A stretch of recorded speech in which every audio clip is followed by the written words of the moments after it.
Hi, folks, and welcome here to Hornet Studios for tonight's girls varsity matchup here in Goddard, Kansas for the Goddard Eisenhower Tigers taking on your varsity girls Valley Center Hornets. And the Hornets, this was a team they knocked off last time at 35-27, which was the final. And currently right now they're sitting at 8-10, 5-5 in the AVCTL Division II. They're averaging 41.5 points per game, so a solid team. But the thing was, the Hornets found them on the verge and struggling, and then they were able to knock them off.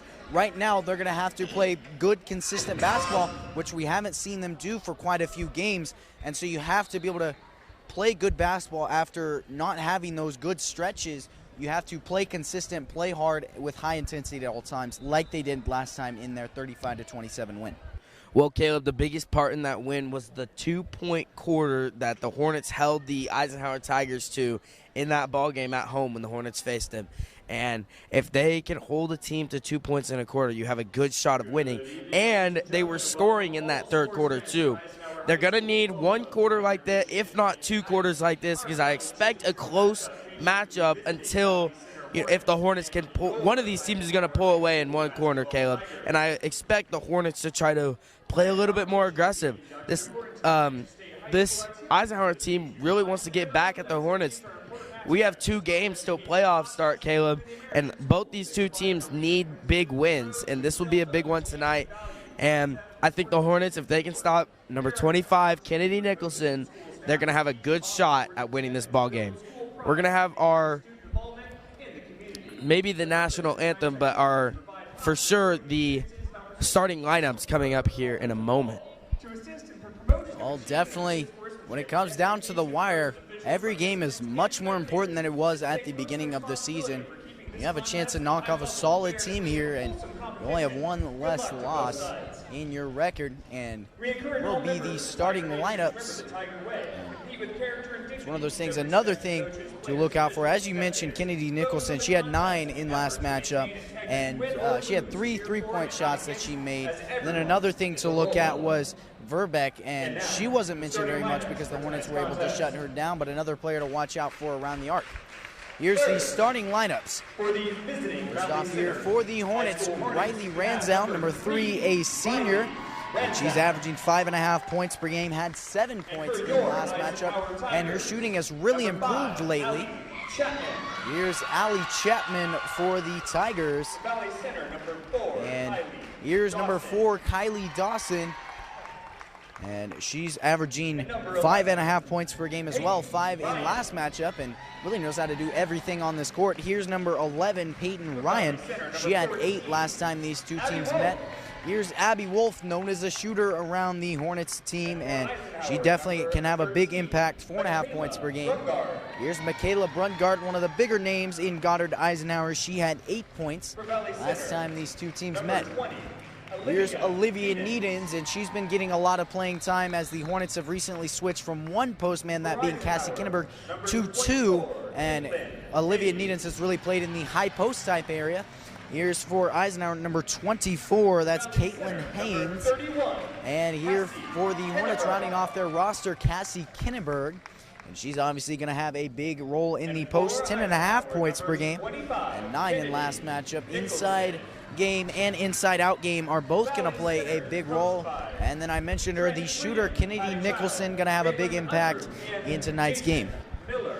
Well, Caleb, when the last time this Hornets team won against this Eisenhower team, it was because they stopped the baseline drives, and they had switched into a 2-3. I would expect them to come out into a 2-3 against this Tigers team, and what that does is Eisenhower was able to shoot threes, but they weren't able to make them in last matchup. Kennedy Nicholson was, I believe, the only one who scored a 3, and she hit 3 on the game. But then the Hornets stopped the baseline drives and only allowed jumpers on the baseline, and while Brungart was making some of those, that the Hornets really made their money off of forcing tough shots and getting this Eisenhower team uncomfortable. And then now they have a chance to win, and they won in that first game because of that. Well, definitely, and they shifted into that 2-3 defense for a while there, and it clearly paid off, as we saw 2 points in the third quarter of last matchup, and that was really huge only 4 players scored last matchup for the Eisenhower Tigers compared to 7 for the Hornets. So they were able to shut down the ball spreading and really just incredibly on the defensive side. That 2-3 defense is just dominated. You get that same production on the defensive side tonight, and you're going to get yourself another win against this Goddard Eisenhower team. Well, right there, another baseline jumper like I had mentioned. That one was shot by number 24, Caitlin Hayes. One thing the Hornets got beat on, their 2-3 defenses worked against most teams. But again, they had a tough matchup against Andover Central last Friday, and the Hornets struggled with the ball movement, how fast they moved the ball.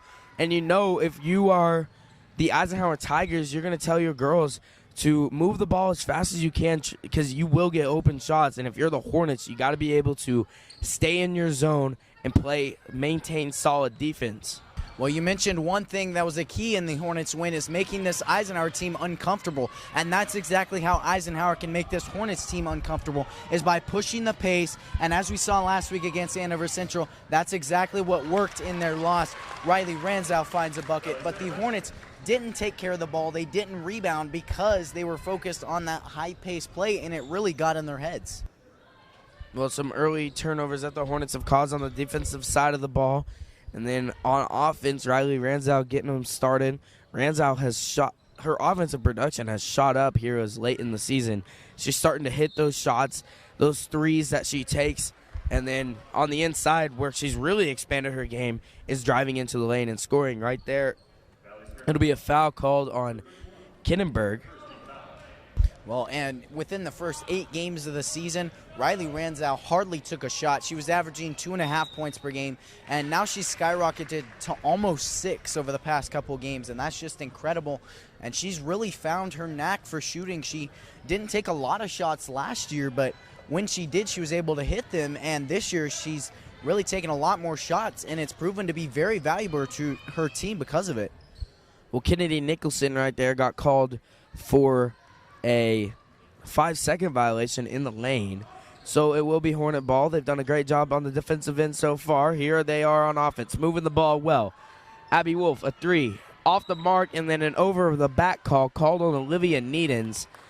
She was trying to get over number 5, Allie Chapman. Coming in for Eisenhower is going to be number 33, Madison Hagel.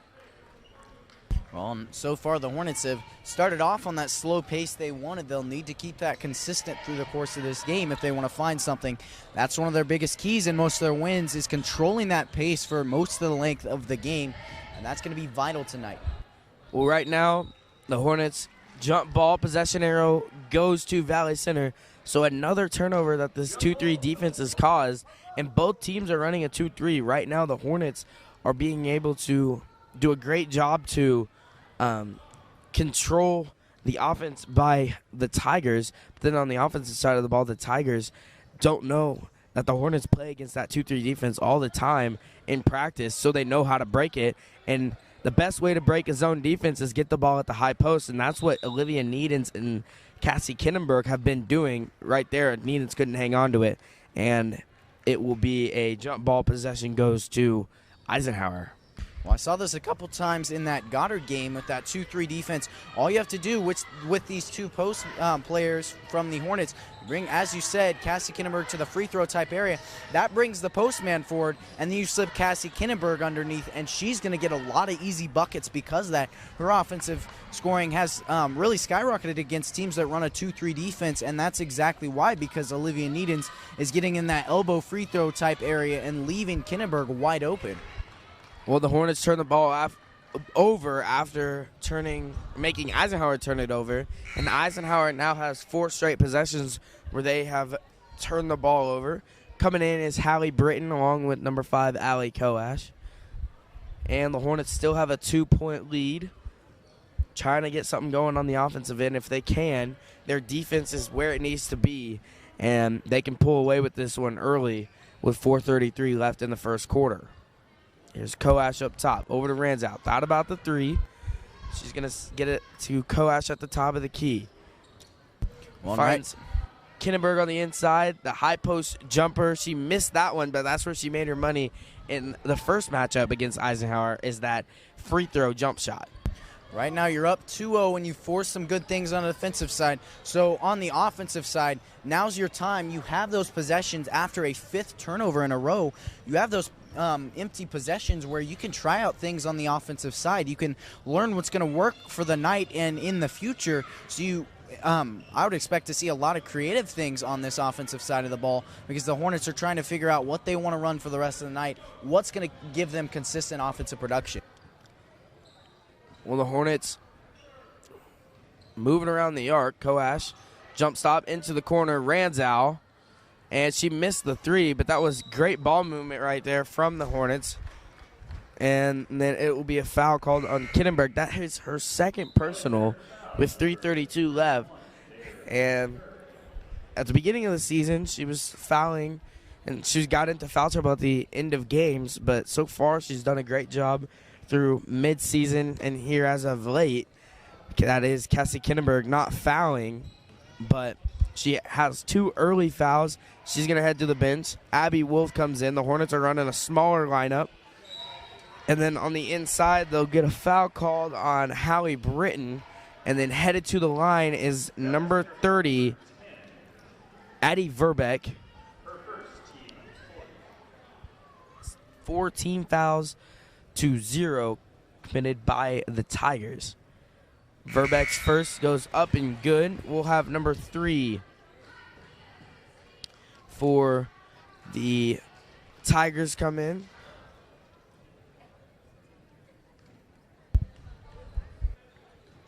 That's one of those things we've seen the Hornets, as you mentioned, Cassie Kittenberg, and along with the rest of her team, that the fouling is really shot down, and because of that, by both teams, and the Hornets have managed to keep their aggressive play, forcing turnovers like they do consistently, but they've been able to control that aggression, control that intensity, and put it into something other than fouling, which has really benefited them in the long run, and it shows their improvement that they've found throughout the course of the season.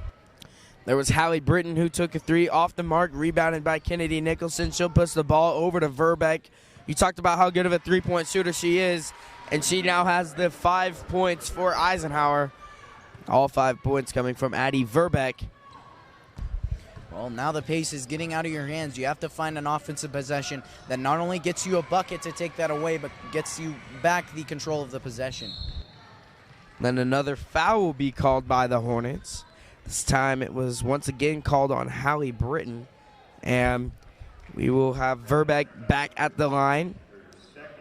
She made her first 2 free throws just moments ago. Here she is at the line again. We're going to have Kylie Dawson at the scores table, likely coming in for Hallie Britton, who has 2 fouls. So already a couple of Hornets with 2 fouls. 2:31 left in the first quarter. Not the best sign to see if you are Coach Preheim. Verbeck misses both, rebounded by Needens over to Ranzow. She's going to set up the play for the Hornets.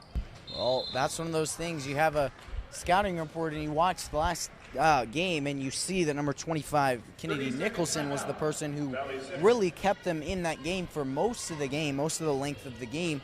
And so they didn't really plan for Addie Verbeck, but as I mentioned during pregame, that's a player to watch out for because she still has that shooting potential, that shooting ability that we really haven't seen quite yet, or we didn't see it in last game as she was held scoreless in that game. So something to watch out for. That's what Coach Preheim is probably talking about right now in that huddle is you need to start watching Verbeck a little bit closer. You need to always have at least one eye on her because clearly she's going off right now and you need to keep an extra eye on her until her scoring goes down.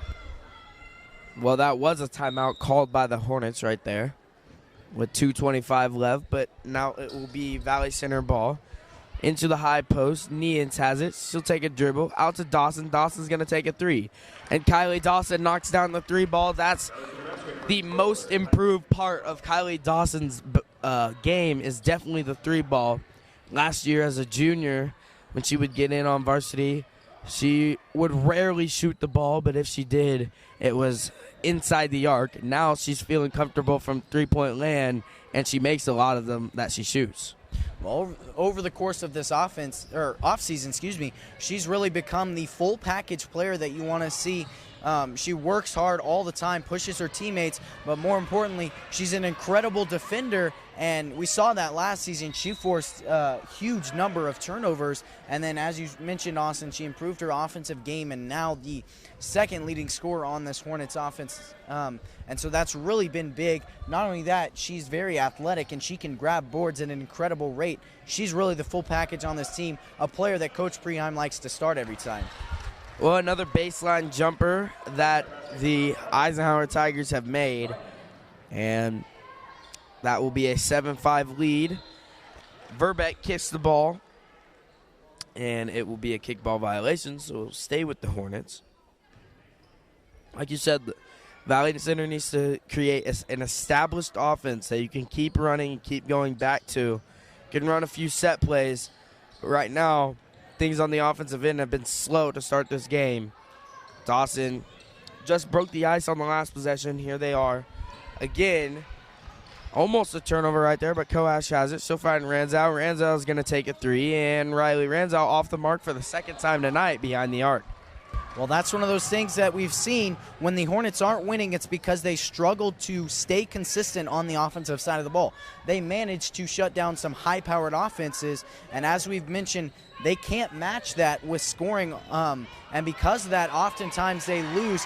So right now, the biggest goal, as you mentioned, creating something consistent, something you can go back to. Yeah, you might have let up a bucket, but you can go back to this offense and at least have a solid shot, a solid open shot that you can take, and it might not always fall, but at least you're getting good opportunity. A long two right there from Wolf, off the mark, and then Dawson, a rebound, goes up for the layup. She missed, but she will be fouled by number 11, Peyton Ryan, and then it will be 2 free throws coming up from Dawson, so the Hornets are down 4. And her first is off the mark. And as we mentioned, her scoring game has improved, so have her free throws so far. She's really skyrocketed her numbers from that line, and she'll make her second. So here comes 19.9 seconds left, and it's a 3-point game. Hornets have played pretty solid defense, haven't got the offensive going. Verbeck, the one who scored 5 early points for the Tigers. Nicholson, a long-range 3, falls out, and then Dawson has it, and that will be the end of the first quarter as Nicholson almost drained one from the white line, but it is a 3-point deficit for Valley Center. We'll be back at the start of the second quarter here in a minute.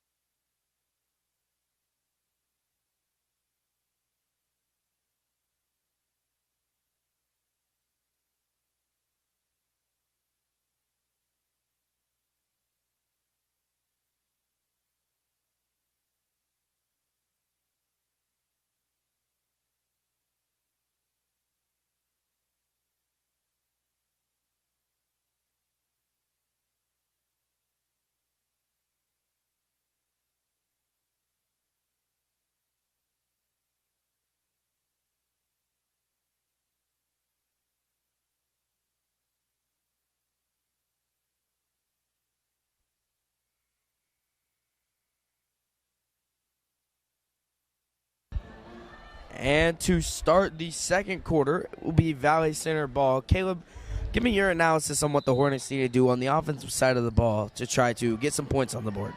Well, they really tried to slow it down there early in that quarter, and because of that, they were trying to set up their offense, but they lost a lot of that intensity, which is why they're down on the scoreboard right now.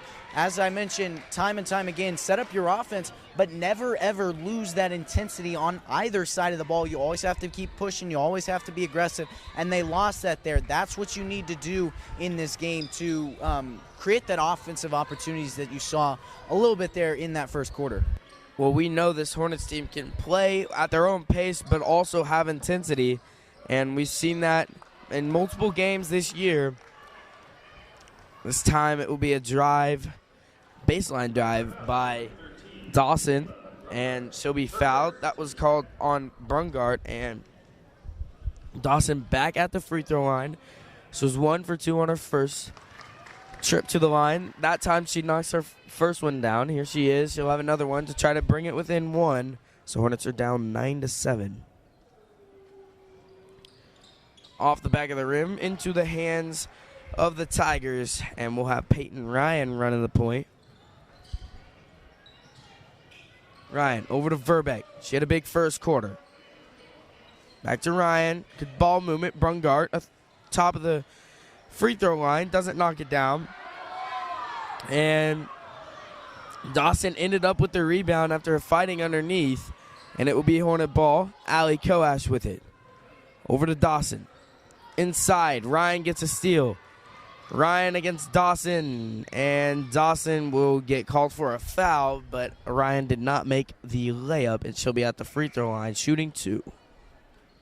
Though it hasn't been huge numbers so far, as we saw last week when the Hornets struggled, it was because of those turnovers. And so far in this little run that Eisenhower's managing to put together, it's really been a lot of turnovers. And because of that, they're going down on the offensive side. They're producing points like they want to, and it's really been great for them because they're taking advantage of that.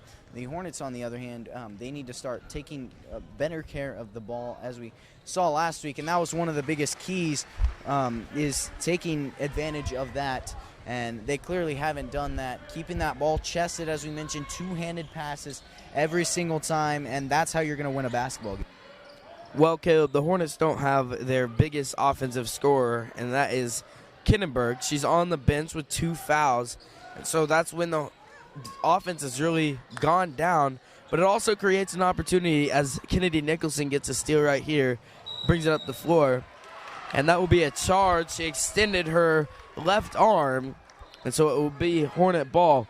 But as I was saying, it creates an opportunity for different players to be able to score the ball and create their own opportunity to score, give them a little bit more confidence.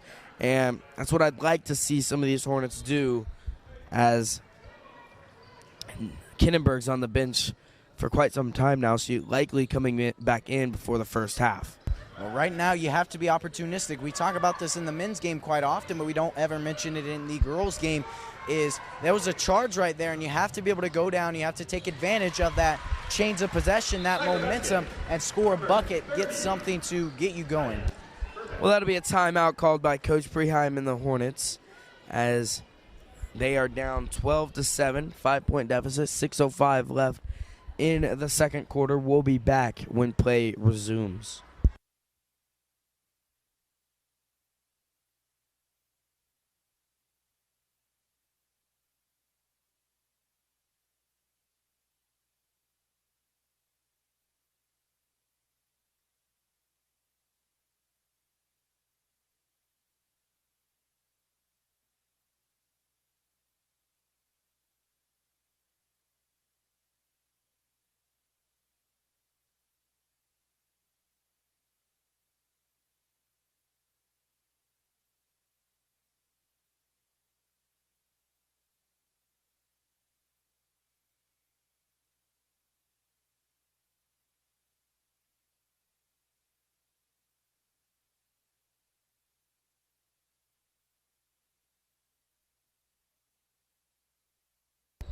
So it will be Valley Center ball after the timeout, as it was a fast break layup by Verbeck right there to make it the 12-7 ball game.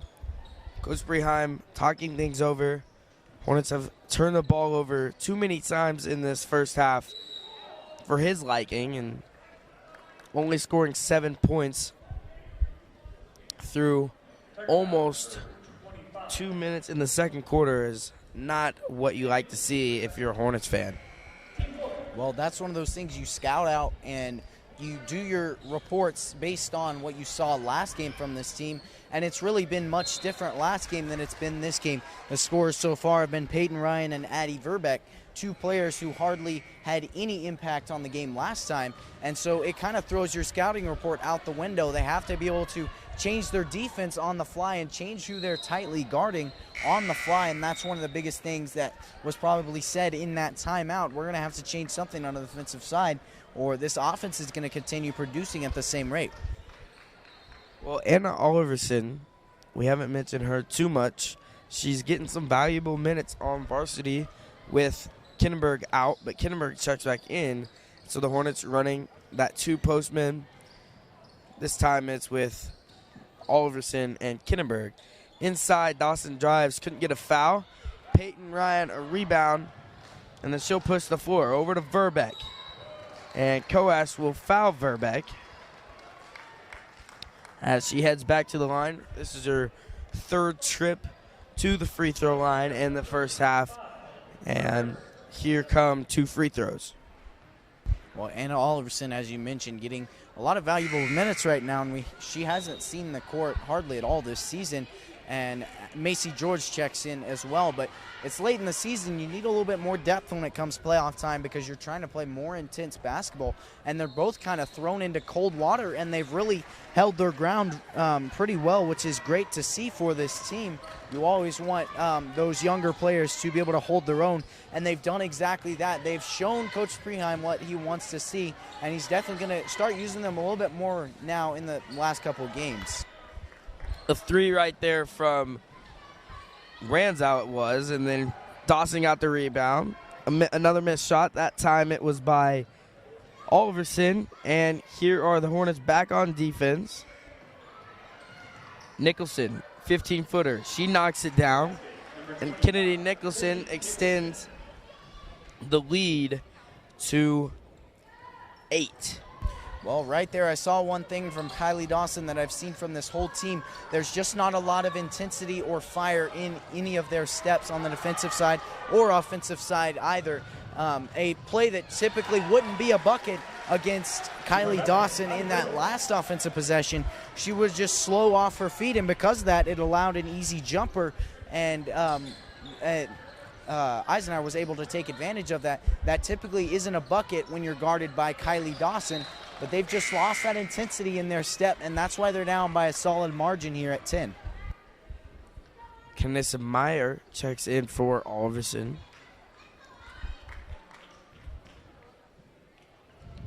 And here is Nicholson up 10, directing the ball for the Tigers. Verbeck finds Brungard inside. That was Ryan. Oh, back out to Verbeck. She'll take another 3. She knocks it down. And just like that, it's 20-7. The Hornets down 13.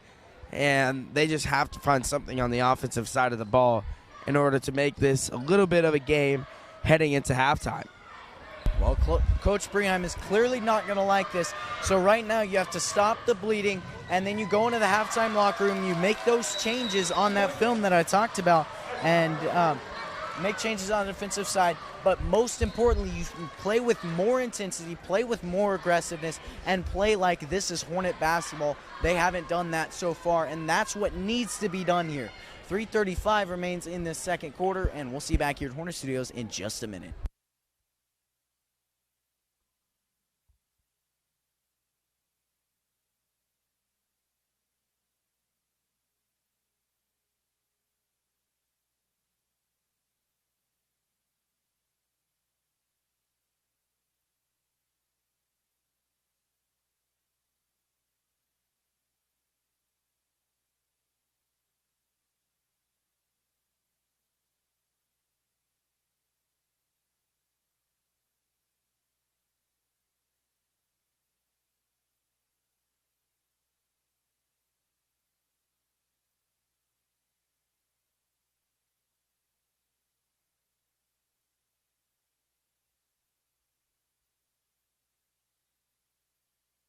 And we're back here at Hornet Studios. 22-7 is the deficit here for your Hornets, and they've struggled to find anything at all since that first quarter ended at 1 free throw made by Kylie Dawson. And other than that, there's been nothing, no intensity, and not that good defensive play we've seen all season from this Hornets team. Something has to change, and you know when the halftime locker room, when that time comes around, Coach Preheim is going to be all over these girls, playing intense, playing with aggression, and doing everything they can to win this game. Something has to change.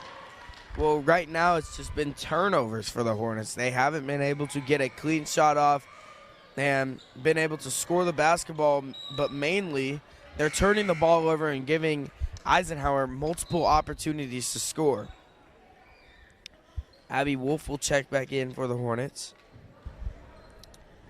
The Hornets seem uncomfortable on the offensive side right now. You got to slow it down. You got to take your time and control the pace. Get the pace to what you want it to be, and then you can start getting stuff done. Then you can start to stop that bleeding slowly but surely. This is what this offensive possession has to be. And as Abby Wolf tried to find Macy George cross court, the ball goes out of bounds, and another turnover by the Hornets. Well, the Tigers started out the game. I believe they had 5 turnovers in a row before they scored. And then now your Hornets have 4 turnovers in a row and haven't been able to score the ball for most of the second quarter. And Chapman gets a bucket underneath right there. It's 24-7 now. Well, yet again, those turnovers are carrying to the defensive side. That negative momentum has led to fast breaks, high-paced basketball that the Hornets don't want to have to play against. And because of that, that's why they're down so big right now. Those turnovers are the flaw in everything, and they need to fix them pretty soon. Wolf drives baseline but gave the ball up. Ryan coming down the floor. She's 1-on-2. Off the mark. Brungart and Kinneberg and Ranzow all fighting for the rebound. And then that jump ball will stay with Eisenhower. Into the game is Britton as number 23, George, heads to the bench. Well, you're seeing a lot of comebacks. A lot of momentum starts to build right before it comes time to go into halftime, and that's what the Hornets need to start. A little run, a little something to give them something to focus on, something positive to focus on in that locker room, and then you can carry that momentum into the third quarter and hopefully make a comeback. But something has to start right now to get that momentum carried over. And Brungart knocks down another shot, and 26-7 with 1:29 left. Inside, Kinneberg out to Dawson. She's going to take a 3. And off the backboard, Kylie Dawson knocks it in. And a sign of life on the offensive end, as we now know the ball can go in the hoop on this side of the court. Hornets down 16. Got to play solid defense like they did in the first quarter. Dawson almost caused a turnover. Kinneberg and Brungart fighting for it. It'll be a jump ball. Possession goes to the Hornets. Checking in is number 33, Madison Hagel. Well, I talked about Kylie Dawson being the full package player. She can do everything on this basketball court. But those 2 plays right there show me her leadership, which is one of the biggest things on the basketball court. She made a 3-point shot, which, yes, that's big, but she went down and carried it over with momentum and intensity, something we haven't seen in quite a while from this Hornets team during this game. And so she's being able to carry that momentum, being able to motivate her teammates to keep fighting, keep working, and that can be huge, that leadership role that Kylie Dawson brings. Well, there's 31.9 seconds left. Peyton Ryan turned the ball over. Verbeck back in for the Tigers. And I like one word you said in that, and that was intensity by Kylie Dawson. She's been one of the only players this entire game that has kept up that intensity and played hard for the Hornets. And that just goes to show her leadership, but also the reason why college coaches and why she committed to Coffeyville, because she has that potential and that work ethic. 15 seconds to go. Hornets down 16. Trying to get the last bucket of the second quarter. We're going to start a set play now. Britton in the corner.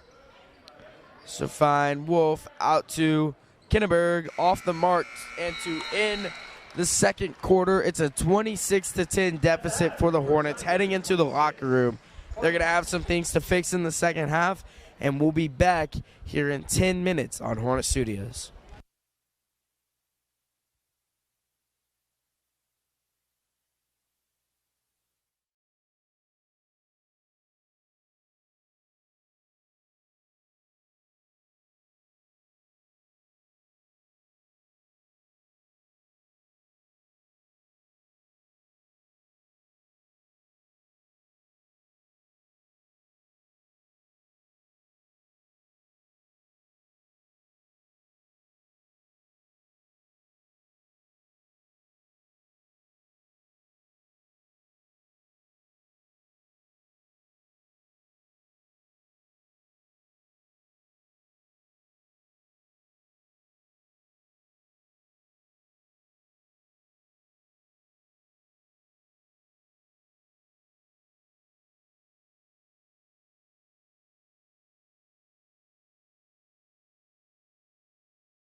And we're back here at Hornets Studios, about a minute away from getting the second half underway. And your Hornets trail 26-10, a struggle in that first half. And it's really tough to watch that. One of the biggest downfalls, and I mentioned it, was intensity. When this team wins on the defensive side of the ball, they play with intensity. And so far, they have not won on the defensive side of the ball, on pace to get 52 points in this game. A margin they have only let up in some blowout losses, and so you have to be able to expand that production and do something on the defensive side, which all comes down to playing with more intensity on both sides of the ball. Well, Caleb, you're exactly right. And then stopping this offense by the Tigers is going to be a big deal in this third quarter, because you've shown in that first half it's been a struggle to score, but there's a totally new half. Now you got to beat them down 16. You got to at least outscore them by 16 in order to tie it in the second half. So they're going to have to put together good offense but even better defense. But Peyton Ryan has something else to say about that to start the third quarter, as she gets a tough bucket on the inside. Well, in the first matchup, the Hornets only let up 2 points in that third quarter, and they're going to need to recreate that quarter again with also excelling on the offensive side if they want to make a comeback here. Everything has to be perfect, and Abby Wolf does just that to start off this offense. 28-13 now. Ryan over to Nicholson. Nicholson has been quiet for the most part. She hit one jumper. Brungart, she'll miss that jumper, and then Dawson pushing the floor. She'll take it all the way. She got stopped. No foul, no travel. And then that shot was off the hands of Wolf. The ball goes, and it went out of bounds, so it will be Tiger ball. Coach Preheim not agreeing with the no foul right there it was a foul, but it was called on 14 Abby Wolf for over the back. But there was no foul called on Dawson's drive on the inside. Well, right now is with the Hornets, you have to, this really shows a lot about everything and their mental capacity and their leadership and everything. And so right now you're down, and you suffered some unfortunately tragic things on the offensive side of the ball so far, but you can't give in.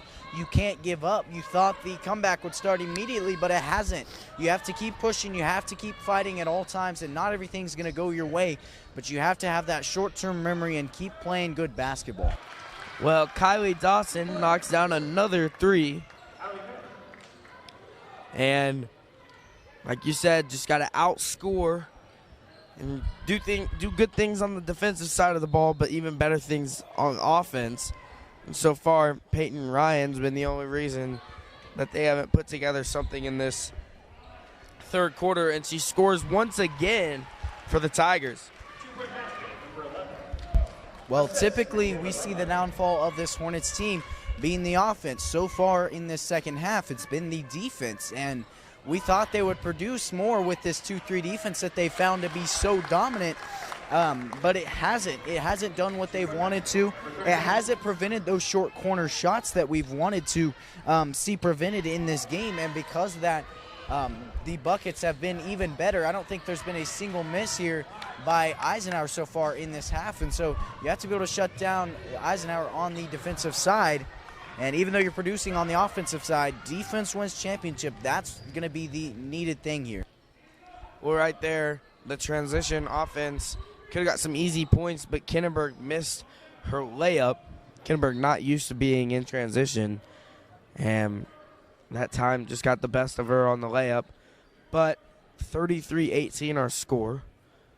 Hornets starting to score, already have 8 points. They had 10 in the first half. They got to stop Peyton Ryan, who's been a big part and the only scorer of this third quarter for the Tigers. Checking in was Hallie Britton right there for the Hornets. Nicholson in the corner. Over to Ryan, and she will travel on her way to the bucket, so it will be Valley Center ball. 4:56 left. Well, so far, it's been shutting down the big-name scores. Last time that was not a problem for the Hornets. They had a few big scores, but it didn't affect much. 9 points was the highest scored by a player, and so far we haven't seen any production out of that player. But so far it's been a game dominated by big-name players, big-name scorers. Cannonberg's going to grab a bucket to go, but it's all going to come down to shutting down number 30, Addie Verbeck. Well, it's a 13-point game. Here is Verbeck. Top of the key, off the mark. Cannonberg had the ball for a second. The ball's loose on the ground. That'll be a jump ball. And possession goes to Valley Center. Well, right now, as we saw early in this game, Eisenhower wasn't able to keep possession and for 5 or 6 straight drives, but the reason the Hornets gave up that lead so easily was because they weren't producing on the offensive side. Now you're producing on the offensive side consistently, and you're forcing turnovers. That's the perfect storm for making a comeback and chipping away at this lead, and that's exactly what they're doing. They're taking advantage of every single opportunity they get, and they have to keep doing that, keep playing good defense, and keep being opportunistic, and good things will come your way. And that will be a foul called on Abby Wolf. I believe that's her second personal. As it was Verbeck who tried driving. Nicholson over to Brungart. And she gives the ball away. And another turnover caused by this Hornets defense. Down 11. Pushing the floor, and then Wolf lost it. Into the hands of Brungart. Over to Ryan. Ryan's having a big third quarter. Nicholson, she'll slow things down for the Tigers. Over to Verbeck. Back to Nicholson at the top of the key. She drives with her left hand. Over to Ryan. Hornets still playing good defense, not letting any penetration on the inside. Still making the Tigers work around the arc. Well, the Hornets went on a solid run there, and that's one of those things is you have a turnover, but you have to keep that short memory. And one little thing can affect your run. You have to keep going, keep pushing. And Cassie Kinnenberg does a good job of that there as she forces a turnover. As thought the ball even went out of bounds, but it didn't. Inside, Kinnenberg gets it off the miss from Britton. And just like that, it's now a 9-point game under single digits for the Hornets. 2:42 left in the third quarter, and we'll be back after this timeout called by the Tigers.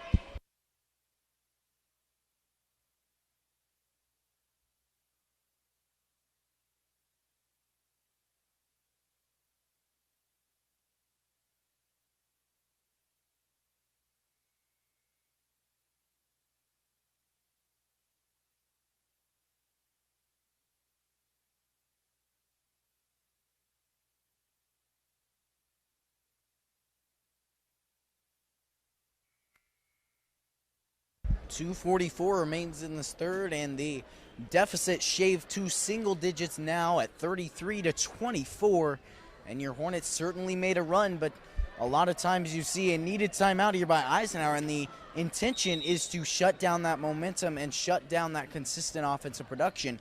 As a team who wants to win this game, you have to understand that that momentum always has to carry between timeouts, between intermissions, between everything in order to complete this comeback. You have to control momentum at all times. Well, Peyton Ryan drives in. That will be a foul called on either Ranzow or Kinnenberg. We'll get the call here. And it was Kinnenberg. That's her third personal. Kinnenberg has 8 points here in the third quarter. She has to be the front on the offensive score, and I say keep pounding the ball to her because it's worked so far in this game. That's going to be the biggest thing on the offensive side. And on the defensive side, it's going to come down to keeping her out of trouble because you know in the long run you're going to need her.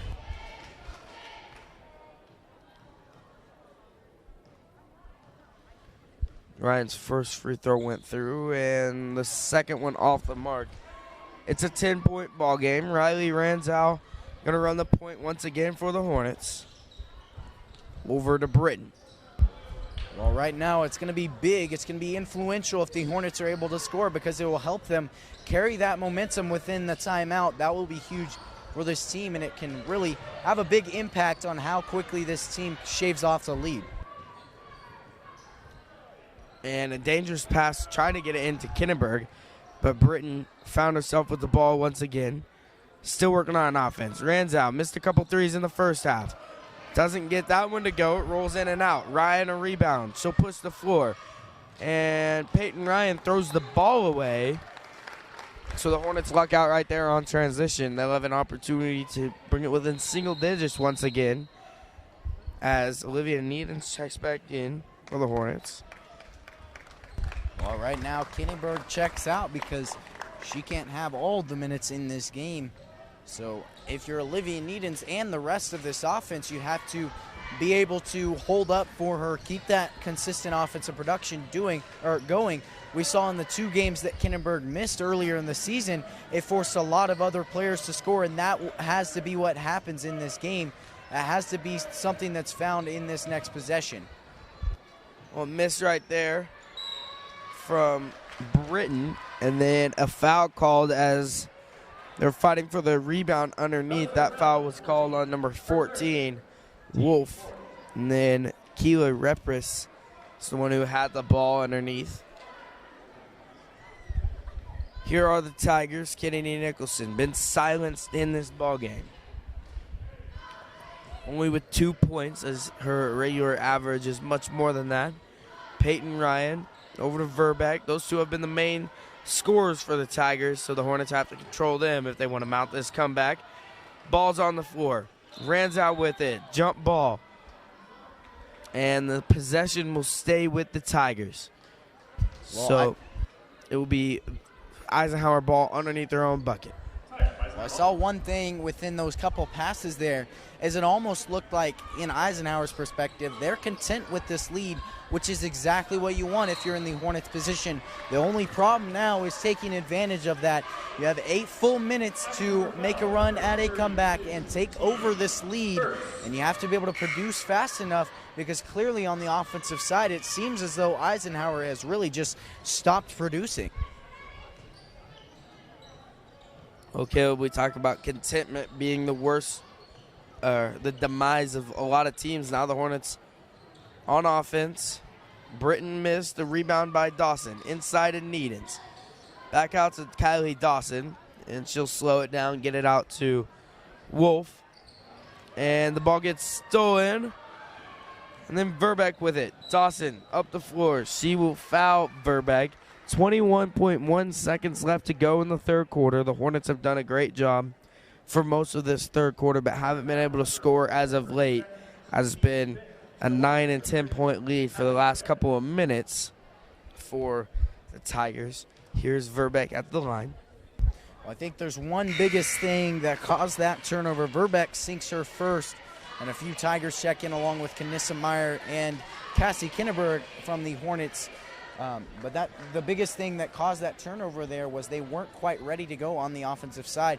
A missed shot and then almost a turnover there. And so if you're Abby Wolf or any of the other Hornets that have the ball at the point, after just getting an offensive rebound or recovering off of a possible turnover, you have to take your time. You have to slow it down. You can't rush anything and get set back up, get that mindset right after that possible turnover so it doesn't happen again in the future. You're not forcing anything right now. You had time, and you have to be able to slow it down and keep possession of that ball at all times. And the Hornets do not get a shot off to end the third quarter, so they're down 11 heading into the fourth quarter. They're going to have a perfect fourth quarter if they want to come back. We'll be back when play resumes here in 55 seconds.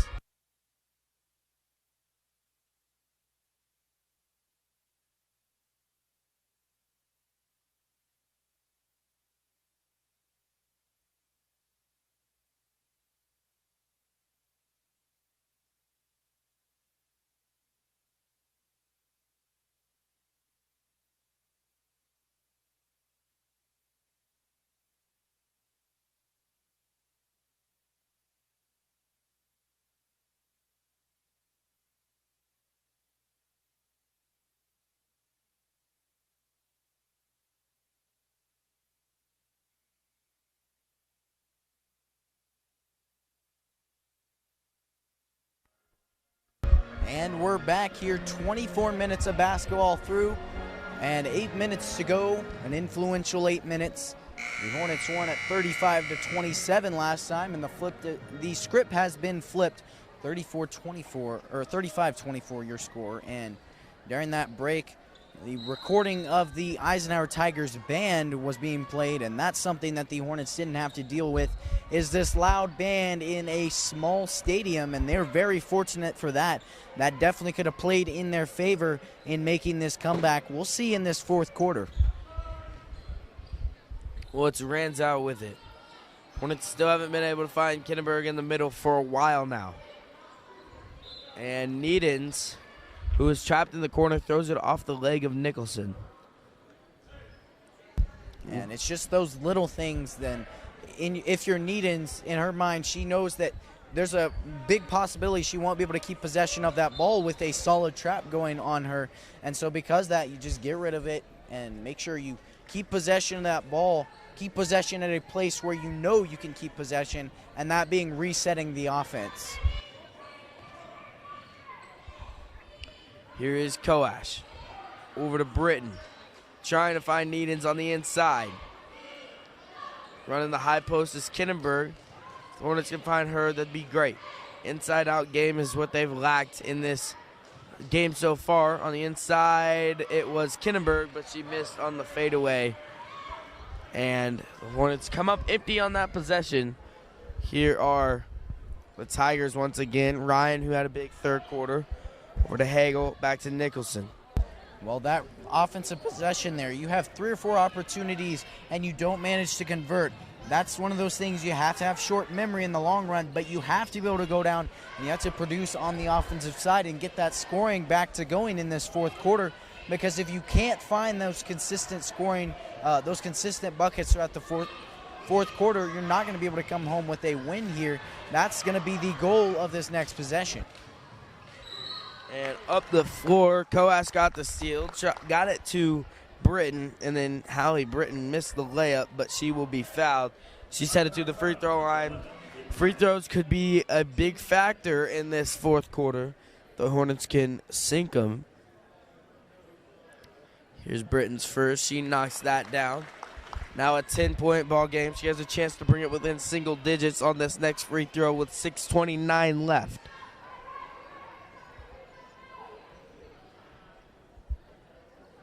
And Britton's second free throw off the mark. A rebound by Kinneberg. And as the ball goes through Koash's hands, and it will be Tiger ball. Dawson into the game. She's going to get Ranzow. Well, I like the decision by Coach Preheim right here, as he sees that his girls are starting to struggle a little bit. They're not doing what they did in that third quarter, so he throws in Kylie Dawson, and we talked about the leadership she brings to this court. She really just motivates everyone and plays with intensity at all times, and I really like that decision. She's been being put in there not only for her ability to play well, but more importantly for her ability to motivate everybody and keep them playing intense. Inside, Ryan drives. She got it to go, but off the mark. She went through 2 defenders to get that shot off. Now here's Britton, down 10, over to Koash. And you got 5 to 6 solid minutes right here. You can slow it down, produce the offense that you want to, and get something consistent going in this fourth quarter. That's what needs to happen here. Well, turnovers killed the Hornets in the first half. And then in the second half, in the third quarter, they limited those turnovers. But then here in the fourth quarter, on 2 possessions in a row now, the Hornets have turned the ball over. So it will be Eisenhower ball now at the scores table. It's number 14, Wolf. So hopefully she can bring some offensive production in for the Hornets. Rungart to Verbeck, over to Ryan. And that offensive production all roots from the defensive side. We see how when the Hornets are having success on the defensive side, they're forcing turnovers, they're creating opportunities for themselves, and they're bringing themselves momentum along with it, which is incredible to see. And when the turnovers seem to shoot down, the offensive production seems to shoot down. And that's one thing you need to key on, is playing well on the defensive side of the ball and forcing turnovers so your offense can do good because of it. Well, right there, Olivia Needon's got a bucket to go. On the inside, it was a tough bucket over a couple of Tigers. That makes it an 8-point ball game. 4:50 left. Plenty of time to mount a comeback. They just got to get stops. Verbeek had a big first half. She drives in. That will be a foul called on Kinnenberg. She tried to sell it like it was a charge, but that will be Kinnenberg's 4th personal foul with 4:43 left. She's going to head to the bench. Likely for only a couple minutes, though, as the Hornets need her on the offensive side of the ball. She's done a great job so far in the third quarter, especially when she had 8 points. Koash fighting for the ball. And then up to Dawson, and Dawson can't hang on to it. And it will go back to the Tigers. Hornets going to pull out a press, try to get some pressure on this Tigers team. Well, and right now, contention is what the Eisenhower Tigers are playing with, so you have to be able to take that and pry it open and play intense basketball because if you play with more intensity than them, that can only lead to good things. You have to keep playing intense, even though you're down by a solid margin with 4:17 remaining.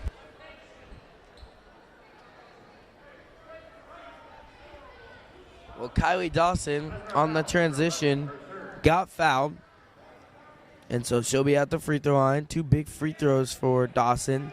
She misses her first.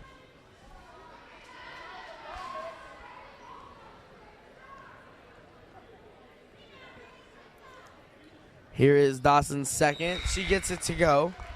7-point ball game, 35-28. Into the lineup is Ranzow. So on the floor for the Hornets, it's going to be Dawson, Koash, Ranzow, Wolf, and Needons. Well, we saw last time Eisenhower broke this press almost with ease, so you have to be ready at all times if you're not able to force a turnover to get back and defend the bucket.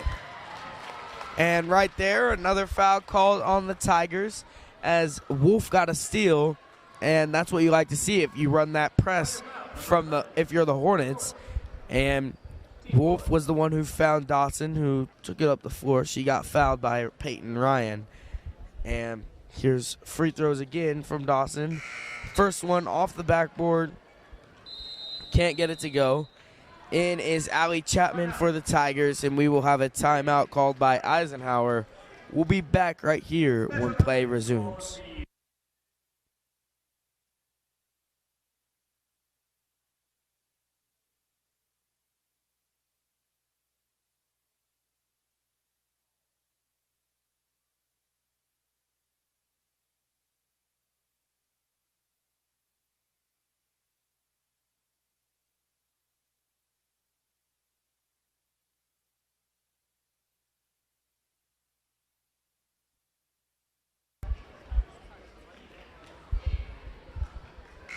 And coming back after that timeout, it'll be Dawson who's at the free throw line for a second free throw.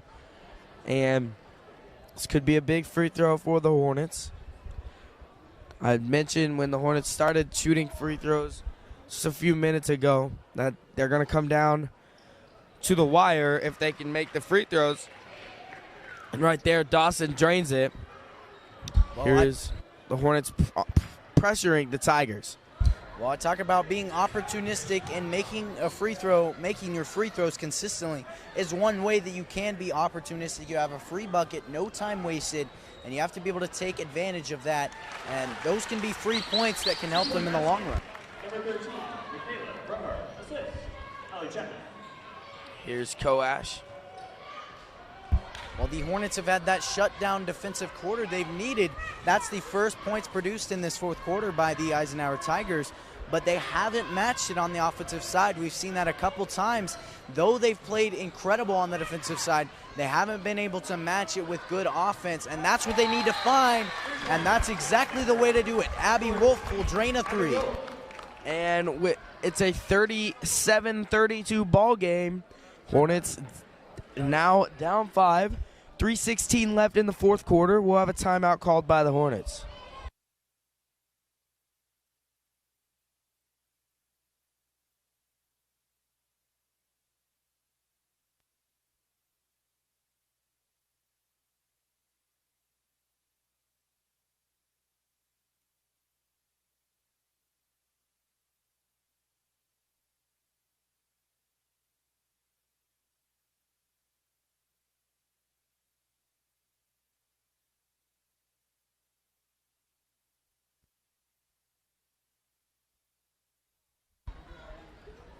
So after a timeout right there, it'll be Eisenhower ball.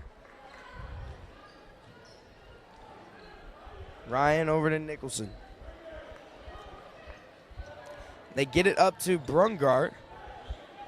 So the Hornets playing good defense. They're switching into a man defense right here.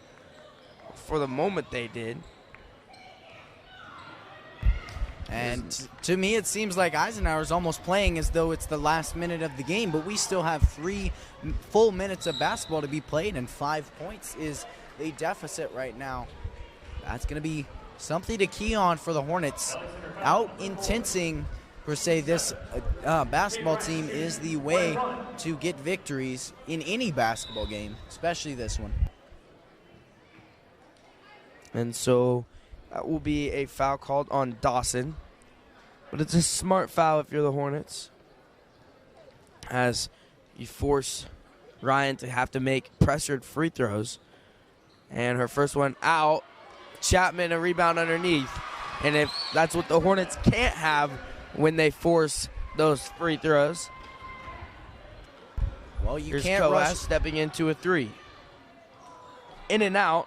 And it'll be off the hands of Nicholson. Stays with the Hornets.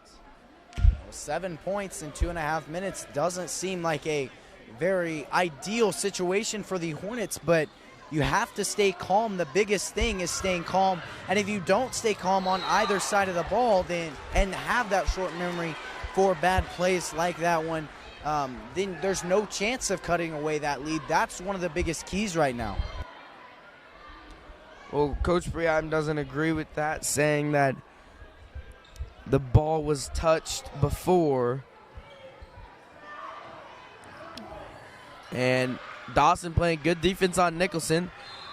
And then Shogi called for a foul. And I believe that's Kylie Dawson's 4th personal foul with 2:21 left. So not a big deal as long as she's careful in these last couple minutes. But she's been playing good defense. She plays some of the best defense on the team for the Hornets. But here's Nicholson, big free throws. She knocks her first down. And now it's back up to an 8-point ball game. Well, I like one thing about Kylie Dawson, as we've talked about, is the leadership, but that short-term memory. She had a backcourt violation, obviously, just now, but she didn't even bother to ask about it. She just moves on, and it's on to the next play, because hanging your head on the last play can only lead to bad things. It's 41-32 now. Wolf thought about stepping into a three. Over to Dawson. Hornets still trying to find Kittenberg on the inside. Can't get it to her. The ball goes out of bounds. And with 2:07 left, Hornets turn the ball over. They got to be able to take care of the ball for these last couple minutes. Dawson playing on Nicholson. She'll find Chapman across to break the pressure. And turnovers have yet again been the demise of this Hornets team. Something incredible going, and it all ends. The offensive production seems to end with turnovers, and they haven't produced what they wanted to so far in this quarter. Only 8 points to this point. They had 14 in that third quarter, and it's all been because of the surge in turnovers. Verbeck misses the shot, but Chapman another offensive board off of a free throw. And then underneath, the Tigers make an 11-point lead. And then Coas will travel So the Hornets starting to lose it as Macy George checks in for Abby Wolf. 1:42 left, and that will be a timeout called by the Tigers. We'll be back here on Hornet Studios when play resumes.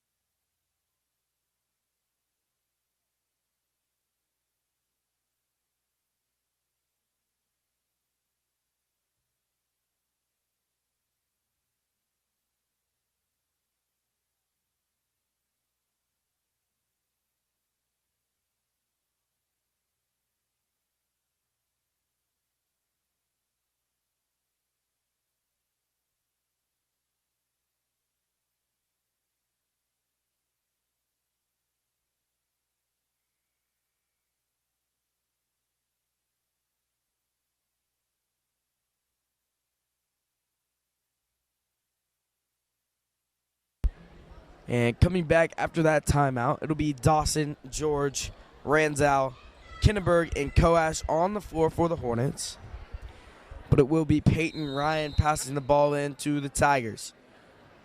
She'll find Nicholson, who's guarded by Dawson. Dawson's got to be careful. She has 4 fouls.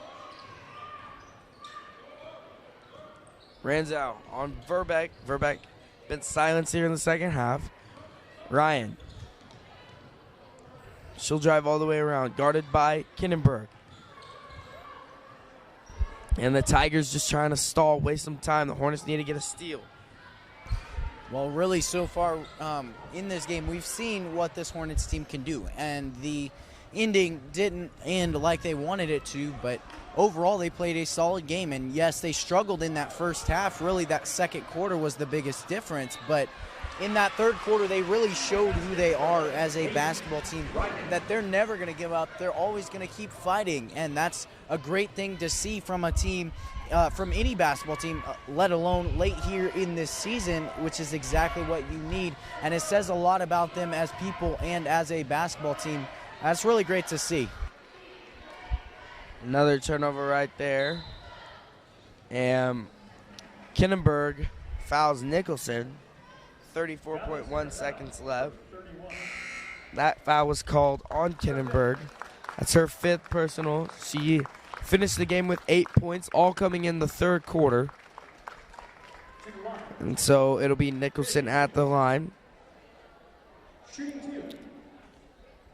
And it's a 13-point lead for the Tigers. 34.1 left. Now it's a 14-point lead. Checking in for Eisenhower is going to be number 10, Taylor Burkholder.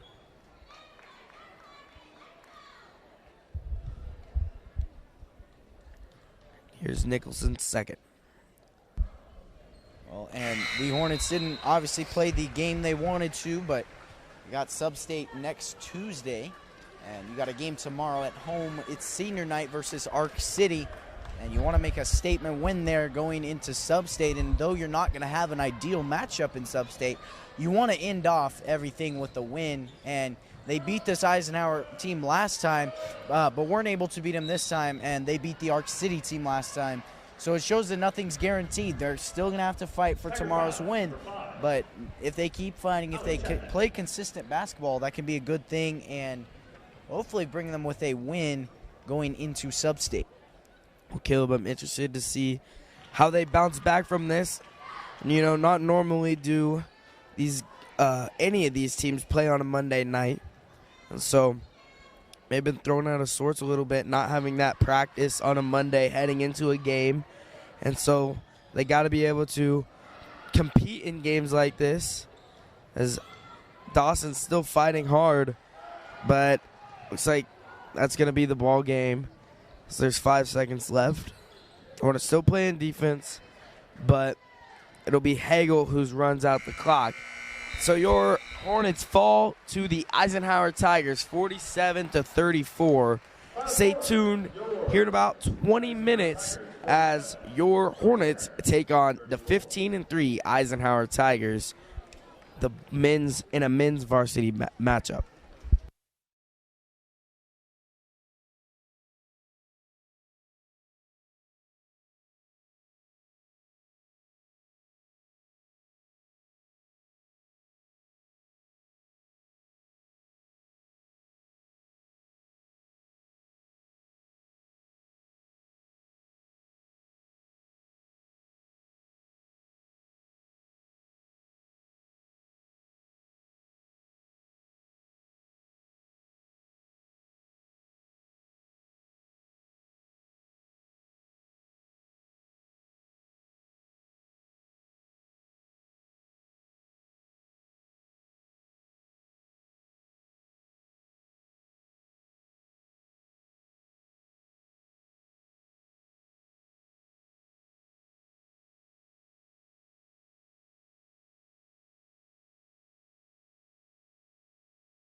Hi, folks, and welcome here to Hornets Studios for your men's varsity matchup between the Goddard Eisenhower Tigers and your Valley Center Hornets. Starting us off here for the Hornets, lengthy player, does just about everything on this court and is a leader as well. That's Eli Isaacs. Here's number 1, Kerry Brodus for Goddard Eisenhower. And here's number 4, Marion Pons. Overall, an athletic player, does all the dirty work, as you say, Austin. Not a big scorer, but knows how to get everything done. And here's the man of the night. That's number 2, Geordan Vincent. Jordan is averaging 25.5 points per game, 6.5 rebounds, 7 assists, and a McDonald's All-American nominee. He was honored in between or during halftime of the girls' game. And now a shooter in the building. That's number 10, Jacob Byrne. And here's chance only for Eisenhower. His family had quite an impact on this Eisenhower basketball program. And he's averaging 6 points a game, 5 rebounds. And he had 15 points last matchup between these two teams. Here's number 20, Gabe Phillips. Overall, has a knack for scoring, an incredible hard worker, and a good leader on this team. Next up, one of the best shooters on this team. That's going to be number 15. That's Ethan Stewart. And at 6'9", you can't help but ask, how's the weather up there? Number 23, Braden Gray. And here's Spencer Bailey going to be starting tonight here for the Eisenhower Tigers, a player that we have not seen much of, but he is going to play a big role. And really, it was a tough game to watch last time. 78-62 was the final, Austin, and the Hornets didn't play like they should have. Coach Unrau pushed it in practice all week, played disciplined basketball, and this was a game right after they lost to Andover. So they were already coming off a tough loss where they didn't play disciplined basketball, and then they added to it with this loss against Eisenhower. It's late in the season. I snuck in the locker room and heard what Coach Unrau was talking about. He said, this is playoff time right now. You have to play like it. Every single time you step on this court, it's 110% or you're going on the bench. That's going to be how it's going to be played tonight, and I'm interested to see if it'll work out, Austin. Well, the Hornets have struggled with the intensity as of late. They're playing good basketball on the defensive side of the ball, but it's not leading to the offense. And they have to get the offense going. They have to be moving at all times. Nobody stays in one place. They're going to have their hands full on the defensive side of the ball tonight, though, in guarding number 2, Geordan Vincent, but also number 15, Ethan Stewart, who had a big game against the Hornets in their last matchup. Omley into Malley, and Malley will take the first shot of the game. Off the mark, try to get it over Braden Gray, and Isaacs will have the ball. He'll set things up for the Hornets now. He's guarded up top over to Gabe Phillips. Burn up top and just getting some motion started on this offense. We saw that's something they struggled with in last matchup. Bonds getting it high post to Gabe Phillips. Here comes Isaacs. Looking for something inside, turnaround jumper, it's off the mark. Gray finds a board, here he comes, nothing there, and thrown off the leg of number 40, Spencer Maley. Well, Eli Isaacs has had a phenomenal season for the Hornets, and he's been putting up close to 30 in multiple games this year. And so tonight he's going to have a big matchup in the inside as Marion Pons gets the bucket to go, and the Hornets start off with an early 2-0 lead. Here's Jordan Vincent. Vincent had a double-double in the Hornets' last loss to them. And a quick board there by number 40, Maley. And so outside the ball game at 2, here comes Eli Isaacs in the offense. Pons looking to conduct it, nothing there.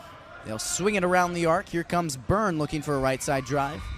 Dribble handoff, Pons attacks, and Braden Gray will get the bucket to go.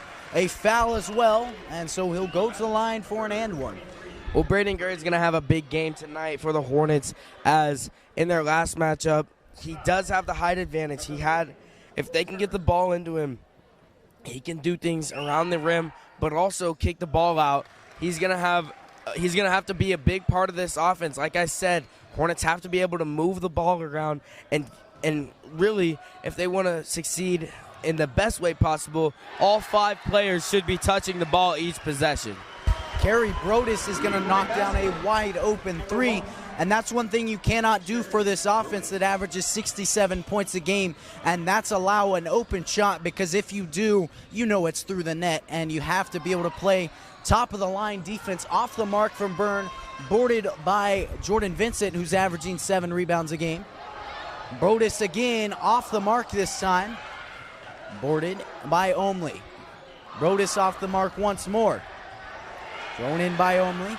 Brodus finds it. Here's Geordan Vincent. Well, in those loss to Andover and Eisenhower in the first matchups, the Hornets got out-hustled and outplayed on the physical side of things. And the Hornets are starting to play with more intensity, but they can't get rebounds, and that's what they need most. That'll be a foul call on Isaacs. Not sure what they found there, as it looked like from our angle. Isaacs just had a clean steal.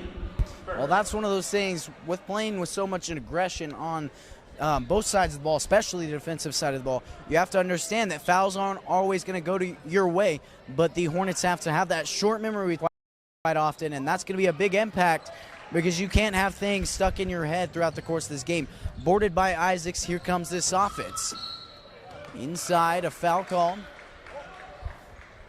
Foul's called on number 2, Geordan Vincent, exactly the guy you want to have a foul. He's averaging 2.5 fouls per game, so pretty disciplined, but an ideal guy to get that foul. Checking in here for Eisenhower, that's going to be number 10, Cody Hauser, and number 30, Nick Hogan. Hogan at 6'4", but plays like he's 6'8", an incredible postman, and Braden Gray's going to have his hands full tonight. Bucket there by Byrne. Here comes the offense. Off the mark, nothing there. Boarded by Byrne. He'll push the pace to Isaacs.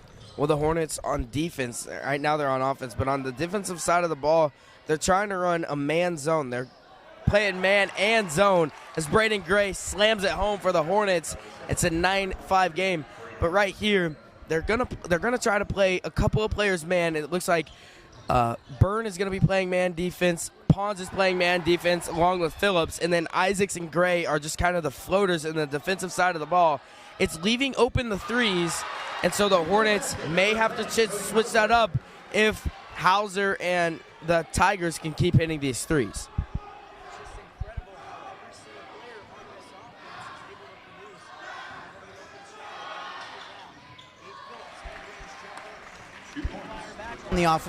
He'll fire back on the offensive side. Well, I'm excited with that bucket to see what Gabe Phillips does in this matchup tonight. He has had a big season, but as of late, he hasn't been scoring the type of numbers he has earlier on, especially during that January Jam tournament and And so I'm excited to see what he has for the Hornets on the offensive end as they're up 1.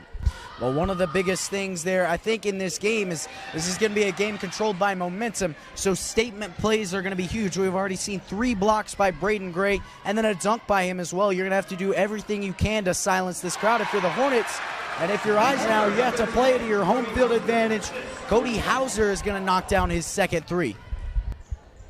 Here's Gabe Phillips. Now Isaacs, who will conduct the offense. What we mentioned in the last game against the Tigers, that it's going to have to be a shootout. The Hornets are going to have to score almost every possession that they get the ball, because you know this Tigers team is going to do the same. Braden Gray heads to the bench along with Marion Pons. Checking in for the Hornets is number 33, Dessenberger, and number 3, Mason Burns. But as I was saying, the Hornets have to be able to score on most of their possessions tonight and then get stops on the defensive side of the ball, because it's very hard to do against this Tigers team.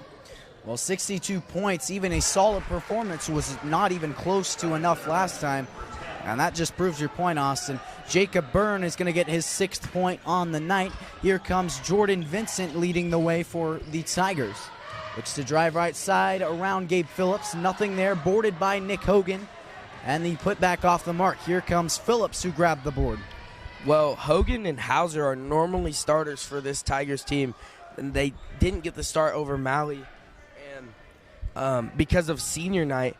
But they are big players, and even though they're coming off the bench, they're really starters, and they have been playing good so far. Hauser already hitting 2 threes. The Hornets are going to have their eyes on them too, along with Stewart, who knocks down threes at an unbelievable rate. He missed right there, though. And you mentioned Nick Hogan, and I just love watching him play. He's so physical, he moves a lot in the post, and 12 points a game, 6 rebounds a game, and really just an incredible player that we don't ever talk about because he's overshadowed by Geordan Vincent. Boarded by Omley. Here comes Vincent and the offense. A quick move around Burns. Omley inside, around the hand of Josh Dessenberger, and looks like no contact, but a foul still called. Dessenberger is going to get his first. And checking in here for the Hornets, Ray Flora, and for the Tigers, number 3, Tyler Roth. To the free throw line is Omley. Exactly 2 minutes remain in this first quarter. And he'll drain his and one opportunity, giving the Tigers a 3-point lead. And they had a solid run going there, the Hornets sure did, but it just shows you how fast this offense can score. In the blink of an eye, their lead is almost completely gone, or any chance of one. We know they can score incredibly fast at 67 points a game. Mason Burns conducting the offense. Here's Ray Flora. He's passing around the arc, trying to evoke movement. Yet again, around it goes. Isaacs, with nothing happening there, he'll try to drive. Kick out to Byrne. And almost looked like a robotic 3, but unfortunately he's been on sort of a cold streak as of late. Here comes Geordan Vincent. An easy left-handed layup around the likeness of Mason Burns. And Geordan Vincent in that first matchup, he can finish around the rim so well. He can finish through contact and through over 6'9" Braden Gray multiple times. He's the complete package in a player.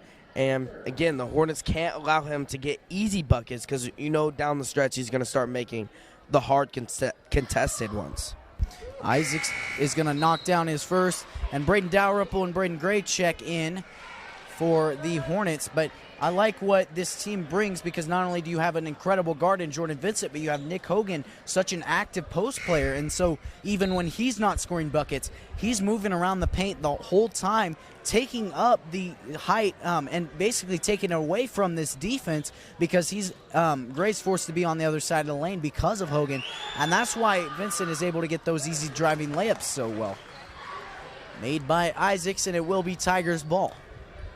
Well, Caleb, you got to respect your opponent, and the Hornets have done a good job so far. They know they haven't let the Tigers get out to a big lead, but they're 15-3 for a reason. They have a good record because they're disciplined basketball, but they turn the ball over right there, and then another turnover. Vincent looking for a dunk, and that's how you win games like this. Statement plays, and that's exactly what that was. 20-15 now your score. Here comes the Hornets offense looking to make a statement of their own. Movement around the top of the arc. Isaacs looking to drive around a pick from Braden Gray. Over to Pons it goes. And back, and they'll reset. Isaacs checking out the time, 25 seconds. Across the court to Pons, thought about a jumper, nothing there. And they'll set up looking for likely what it will be the last shot of the quarter. And the Hornets have played a solid first quarter, but they've allowed 20 points, and that's what you're going to do against this Eisenhower team. They just got to be able to score, like I had mentioned earlier, and not turn the ball over. They've turned the ball over way too many times against Andover Central just Friday night last week. They turned the ball over way too many times, and it's been the demise in these tight games. And you always have to be able to protect the ball because if you can, you won't get any shot opportunities. That was clear in last week's loss. As you mentioned, Nick Hogan is going to sink his first. And in for the Hornets, number 3, Mason Burns, number 10, Jacob Byrne, and number 20, Gabe Phillips. And then Kerry Brodus is going to check in here for Eisenhower. Nick Hogan looking at his second of 2 free throws, and he'll make it, extending this lead to 7. Looking for a last-second bucket. Here comes Eli Isaacs to Byrne, and a robotic 3 off the mark, off the backboard. So 8 minutes of play gone, 22-15 your score, and much better basketball in that first quarter than we saw last time. We'll see back here at Hornet Studios in just a minute.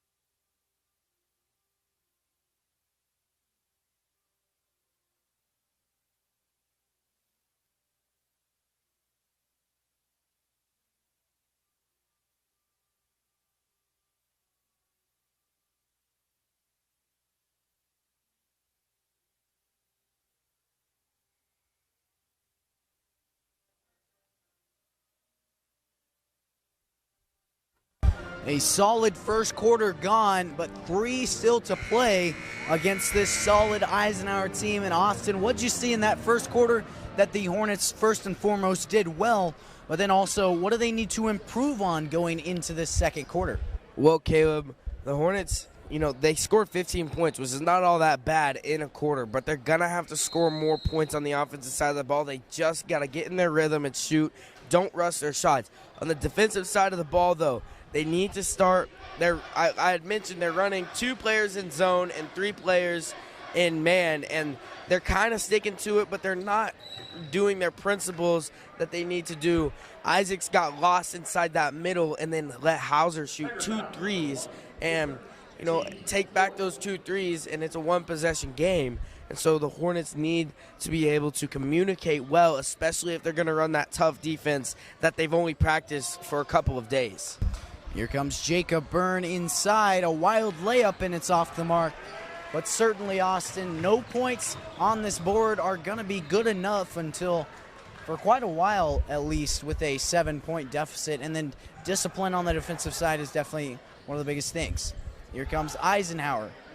And off the mark there from Ethan Stewart. He's shooting 42% on the season from around the arc.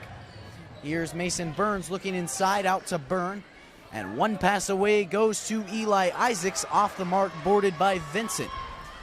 Here he'll lead the way for the Tigers. ISO's Mason Burns. And over to Maley. He'll drain the short layup. So here comes Eli Isaacs leading the way once more. Around it goes, and really getting a little bit physical here. This is a league matchup, so you can expect some physicality. Byrne thought about the 3. Inside to Gray, makes a move of his own on Maley, but it's not enough. The shot is off the mark. Here comes Geordan Vincent. Out to the corner, Kerry Brodus off the mark. He made 2 already from that spot. Mason Burns pushing the pace, out to Jacob Byrne. And off the mark once again. You had mentioned it earlier, though. Both teams are going to win this game by transition buckets. Right there, the Tigers get another transition bucket, and the Hornets aren't able to get back on defense. They need to be able to get back on defense, and then on the offensive side of the ball, score in transition, as Byrne missed that transition 3. Well, that's one of those things, is scoring in transition allows you to play with intensity and speed and ultimately get in the head of the other team, which is exactly what Eisenhower's been doing. Gabe Phillips is going to drain a 3 and see an opportunity for a rare 4-point play as the foul is on Geordan Vincent, his 2nd. Marion Pons and Braden Dalrymple will check in. Phillips at the line, looking to convert a 4-point play. And it's off the mark. Maley with the board. Here comes Geordan Vincent. He'll conduct the offense, right side drive, and he's stuffed by Gray. Loose ball out to Stewart, left side. Nothing there. And on the ground it goes. Miscommunication with the pass, but it will stay in favor of Eisenhower. Well, the Hornets may not have caused a turnover right there, but the hustle is what you like to see. You talked about the intensity coming into this game. Who's going to have more intensity? The Hornets are playing with intensity. They're just not catching a break with the ball and the play calls. Here comes Vincent, left side drive, and around Omley, but they'll say he traveled in the paint, so it will be a turnover there. Jacob Byrne is going to check in for Gabe Phillips. Checking in for the Hornets, number 10. A light press here from Eisenhower, mainly manned on Eli Isaacs. He's guarded by Kerry Brodus. And they've been getting physical for most of the night so far. Here's Byrne. Some movement up top. Around with dribble handoffs. Isaacs back down by Brodus. Pick and roll. Gray looking for something. Brodus snags a steal. Loose ball. And a foul called. Awaiting who it's called on. And it will be in favor of the Tigers. It's going to be Isaacs' foul. His 3rd already with 4:52 in the half. That's not a good sign if you're the Hornets. Isaacs already having 4 fouls. And that one right there it's kind of a frustration foul. He turned the ball over, and then he had the opportunity to steal it, but then if you're Coach Unruh, you should be telling him, just get back on defense. It's okay. Have a short mind. We talk about that in basketball a lot. Just a short mindset, and then get back on defense and try to cause something there. And certainly, Austin, that's something you have to do with such a high-powered offense. That's going to be a key. Off the mark there from Braden Dalrymple. It was a travel by Marion Pons, and again, another turnover by the Hornets. They got to be able to score almost every possession, and when you're turning the ball over, you just can't do that. Well, and I think of this kind of matchup as a shootout. Every time you play Eisenhower, if you don't score, then they're going to come back and score and then have a lead on you. You have to be putting the ball in the bucket at all times. Only looking inside for Hogan, and a foul called on Braden Dalrymple. And it doesn't appear as though Hogan will head to the line, but it will be a baseline inbound to come from Geordan Vincent. And he'll get it into Hogan. Looking to the elbow. Only thought about the shot, but couldn't find it. Here's Vincent. ISOing Burns. Around it goes. Only has time to make a sandwich and shoot the three, but it's still off the mark. Here comes Mason Burns leading the way. Corner over to Dalrymple. Will set up some movement up top. Taking their time, looking for that dribble drive. Ball is knocked loose and awaiting a call. It was tipped loose by Ethan Stewart in favor of the Hornets, fortunately. And back it will go to Mason Burns, who's running the point. Gets a play call from the sideline from Coach Ty Unruh, who's held these Hornets accountable all year. Jacob Byrne with a robotic three, and he'll nail it. And that's one of those things, you catch the ball at any time if you're Jacob Byrne, and it just feels so natural. It looks so natural watching him take those three. That's why I think of it as robotic, and it's just incredible the way he's able to release threes at a incredible rate. A foul called on the play. Well, with Isaacs not being on the court for the Hornets, he usually creates things on the offensive end. And so somebody else is going to have to step up. Right there, Jacob Byrne hit a three. He's been in a slump, and so that's a good three to see. But players like Dalrymple, Braden Gray underneath, they're going to have to start scoring more points, along with number 20, Gabe Phillips. How we know he can score. It's just some nights he has good nights, and then some nights he's off. And so we need him to have a good night coming in this final 3:16, but also in the second half. As Hauser is having himself a night, already 2 threes, and those free throws right there. Well, as you mentioned, in these past couple of matchups, it's been Eli Isaacs and Gabe Phillips. In the last time these two teams met, Isaacs had 21 and Phillips had 30, so definitely a night that they liked, but not for their team as they fell.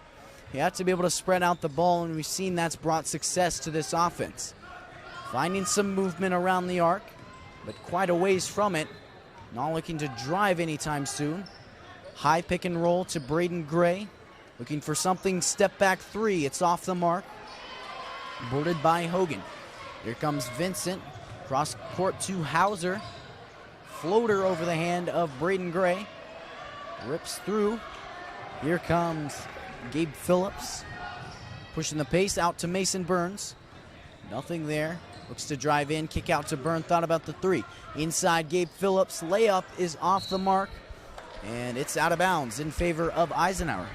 Well, Caleb, the Hornets in their last game versus Andover Central, only 4 players scored in that game.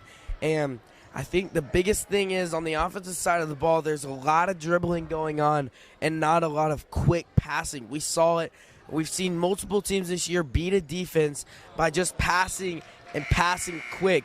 Don't even think about your shot. Think about the better shot that's you can give up to your teammate, and it's the selflessness that's going to succeed later on in this game and try to get this Eisenhower defense a little bit tired. They don't play a lot of players. Eisenhower doesn't, or not a lot of players for very many minutes, and so the Hornets have to be able to take advantage of that here in the second half. In the final 1:46 left in the first.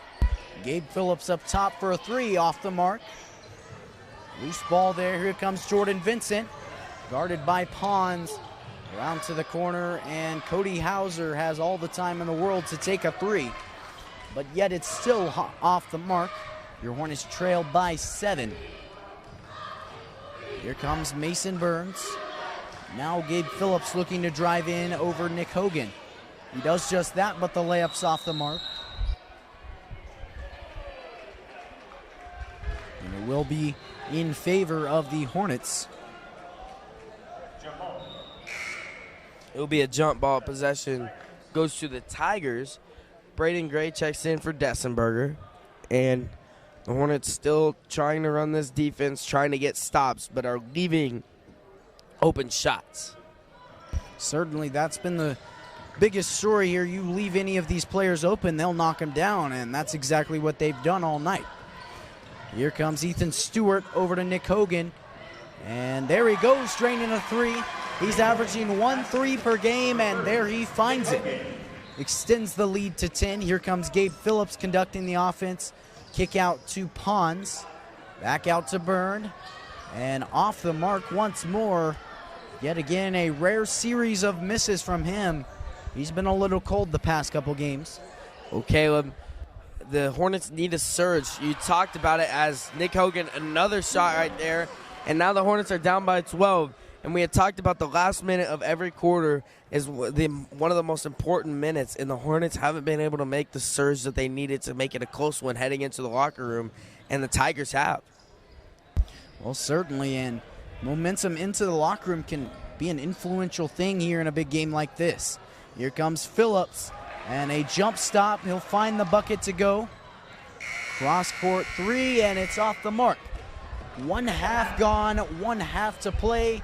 10 points is the difference between these two teams. Make sure to join in back here for Hornet Studios in 10 minutes to see a hopefully exciting second half.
And we're back here at Hornet Studios. One half play gone, one half still to go.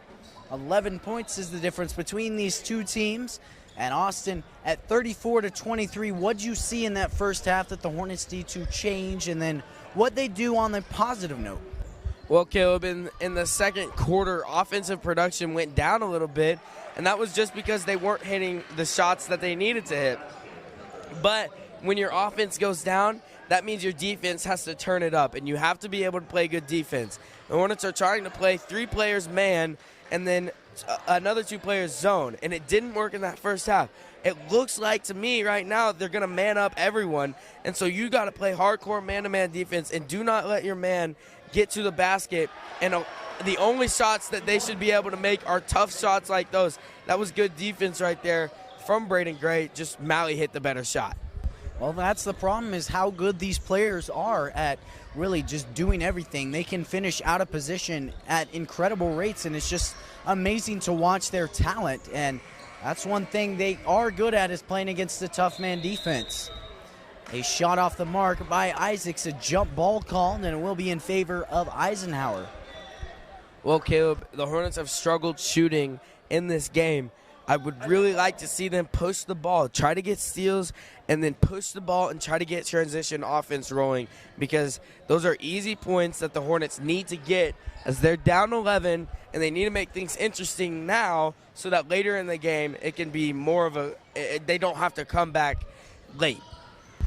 Isaacs inside, loses handles on the ball. Omley is the one who grabs the steal. Here comes Geordan Vincent. Looking inside, stopped by Isaacs. Round to the corner, Kerry Brodus has time to make a sandwich and then drain a 3. Well, the effort right there was just non-existent. All 3 Hornets that were on that side of the court didn't even go to try to box out or close out on Brodus. And Brodus made the 3. Now the Hornets, they've been playing in the first half, they played with good intensity, but now it's looking like they think they're out of it. This is not a game that the Hornets are out of yet. They just have to be able to score. And Isaacs, being the one who's the main scorer most nights, hasn't had a good game. Somebody else has to step up on the offensive side of the ball, and then the intensity has to pick up now. Well, that Andover game should tell you everything about the reason they're not out of it.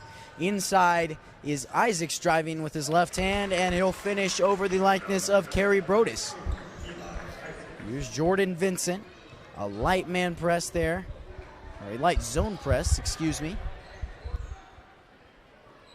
Over to Kerry Brodus, nothing there. And this Tigers team really just taking their time, because they know regardless of what kind of shot it is, they'll still be able to knock it down. Off the mark from Vincent, and not only is he a good scorer, but he is a good actor. He'll get a foul on that one. Well, the Hornets have run that 1-3-1 defense a lot this year, and the last time they played the Tigers, they got 8 and alive, and that's the reason they haven't come to it yet in this game. But when you're down and a lot of defenses aren't working, it's okay to go to that defense. But Braden Gray has to be able to be a little bit smarter than that and control his body a little bit more, because he made a great play. He got Geordan Vincent to miss the shot. Then he just has to turn around, get the rebound, and have some body control so the Hornets can make the transition buckets like I had talked about. There was a perfect opportunity that failed right there. And the 68% free throw shooter will knock down his shots. Here comes Geordan Vincent after a failed bucket by the Hornets. And an open 3 off the mark from Maley. A good throw in and hustle play by Pons, but it's not enough. Here's Vincent. He's fouled by Pons, and he won't get the bucket, but he will head to the line, shooting another 2. And Pons, you know, he is very athletic, so you jump up there and block a player like that, it has to at least appear like a foul in a ref's mind. Checking in here for the Hornets, number 3, Mason Burns, number 22, Ray Flora, and at number 33, Josh Dessenberger. And then for the Tigers, Nick Hogan, Cody Hauser, and Ethan Stewart. Or excuse me, instead of Ethan Stewart, it's number 22, David Brogan.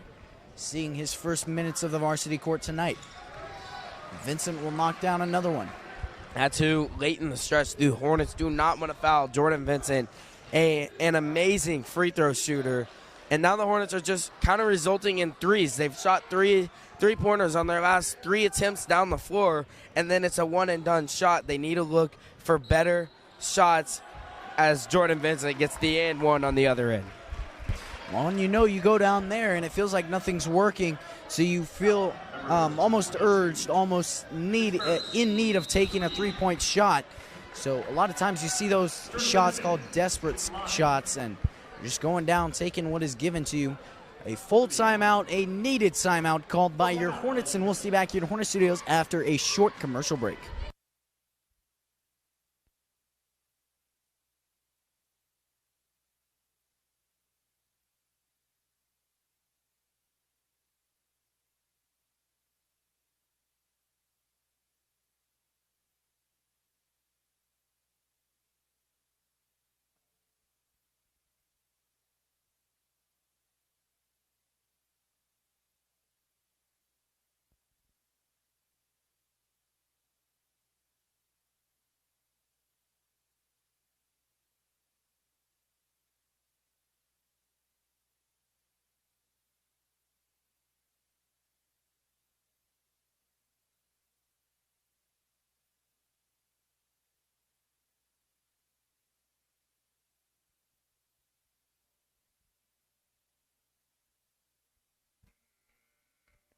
And after that minute timeout, you have to get your head on straight as the Hornets, down by a solid margin here. Something has to change. 20 points is nearing and soon to be the deficit at this rate. Geordan Vincent will knock down his second. Here comes Mason Burns.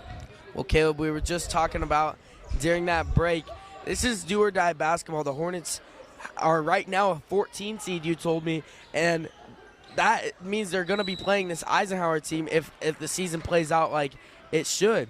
And so the Hornets have to be able to pick up wins like this, or else they're going to have another tough task, even if it's not Eisenhower. I think Eli Isaacs told me it was Great Bend. And so those are two tough teams. And if you win these next 2 games for the Hornets, you'll be ending the season at a 10-10 record. That's a 500 record. And that's not bad. And you're ending on 2 wins to head into playoffs. That's what you want. And right now, they are not playing like they want that. They're not playing with the intensity. They're not playing on the offensive side of the ball. They're not passing the ball. They're not giving up the better shots. And they're playing a little bit selfish basketball right now. And granted, they are frustrated. They are down big. But the game's not over. And it's only a 16-point ball game. They got to get the mental state right and then start playing basketball again. Oh, I mentioned to you, Austin, I was urged to see what Coach Unruh was saying in the locker room, and before the game he said, this is playoff basketball. You better play like it. And the other day he said the same thing in practice. He's when effort was a little lackadaisical, he said, this is playoff basketball. Why are you not playing like it? And clearly they have not so far in this game, and they need to find that mindset change, something to get them on the right track. Corner 3 from Nick Hogan, off the mark.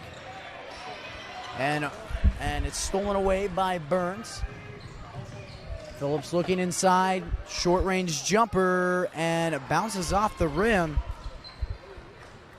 Boarded by Vincent. Here comes the offense. Vincent guarded by Phillips inside. Nick Hogan looking for the kick out, but instead he'll take it up on his own. He'll grab the bucket. Here comes Mason Burns leading the way. He's guarded by Ethan Stewart. Dribble handoff. And Burn looking for something, spin move, and a smooth pass over to Josh Dessenberger. He's looking for the foul, but won't get it. Well, Eli Isaacs is going to check back in for the Hornets. He has not been in for this whole third quarter, and a couple minutes in that second quarter. He does have 3 fouls, but he is going to be the biggest part of this team. He can come in. He can totally change a game with the way he plays. Let's see what Isaacs does as Josh Dessenberger misses the 3. Well, I remember you mentioning a specific stat last week as he had, I believe it was 21 points, 8 assists. That's ideal for a point guard. Not only is he scoring, but he's also helping his teammates score. And a lot of times we see him take over the game, take it into his own hands. And so rather than getting those assists and helping out his offense, lead his offense per se, we've seen him tend to take over games, and that's a lot of that selfless basketball that we've seen being played is between guys like Isaacs and a couple other guys on the team. And so you have to remember this is playoff basketball and you can't do everything yourself, and sometimes you have to let the shots go into the hands of your teammates and put a little trust in them. Off the mark there from Gray. The Hornets have gotten ice cold on the offensive side of the ball.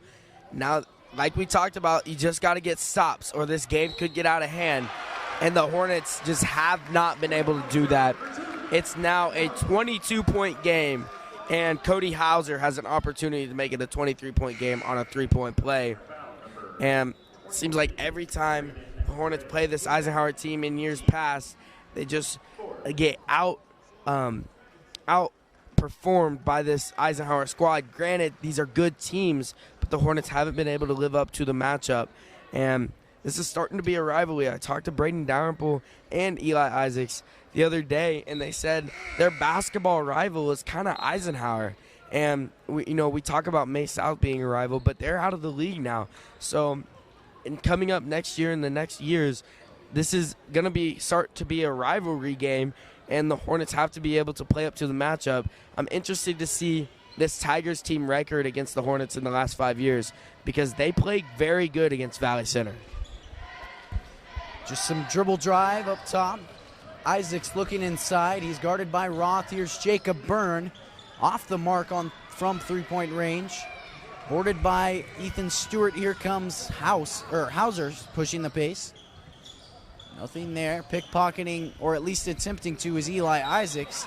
And the absolute definition of a block there by Braden Gray. Geordan Vincent and Chance Omley are going to check in here for the Tigers. And checking out for this team is Ethan Stewart and David Brogan. Cody Hauser for the Tigers looking to inbound. Gets it into Vincent. The exact opposite of what you want as a defense. And he's still managing to handle past this Hornets team. Off the mark from Hogan. And with the board, he'll drive back in. And yet again, I've talked about the statistical correlations, rebounding to wins, and when the Hornets win the rebounding game, they most often win games, and that's clearly not been the case here tonight. Omley's going to get a bucket off an offensive board. Well, what a play by Geordan Vincent right there. Let's just take time to admire that assist because he's such a good player. And then I thought the ball was going out to the three-point line, and then he found Omley on the inside.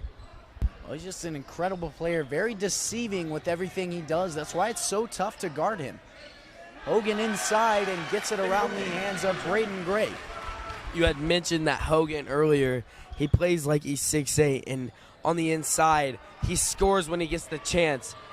Braden Gray has not been able to compete with him on the inside when it comes to finishing today. And it's kind of been the story of the game as the Tigers have hit most of their shots, and the Hornets have gone ice cold here in really the last couple of games on the offensive side of the ball. As right now, 29 points, almost through 3 quarters of play. That's not going to win you a varsity basketball game. Well, no doubt, and I think it all comes down to finishing. I haven't seen quite the finishing job that I've seen in the past from the Hornets. Guys like Gabe Phillips, Braden Gray, especially Jacob Byrne. I love the way how smooth he is when he finishes, but none of them have really been the same so far. They can get to the hoop. The problem is putting it through the hoop, and they just haven't been able to complete that bucket, that whole process throughout the course of these past couple games at a good rate. A foul called, offensive board by Hauser, and the foul will be called on Mason Burns. And there'll be 2 shots to come here from Cody Hauser. His first shot, set to check in, is Josh Dessenberger. Off the mark there. 42 seconds remain. Hauser looking at his second free throw.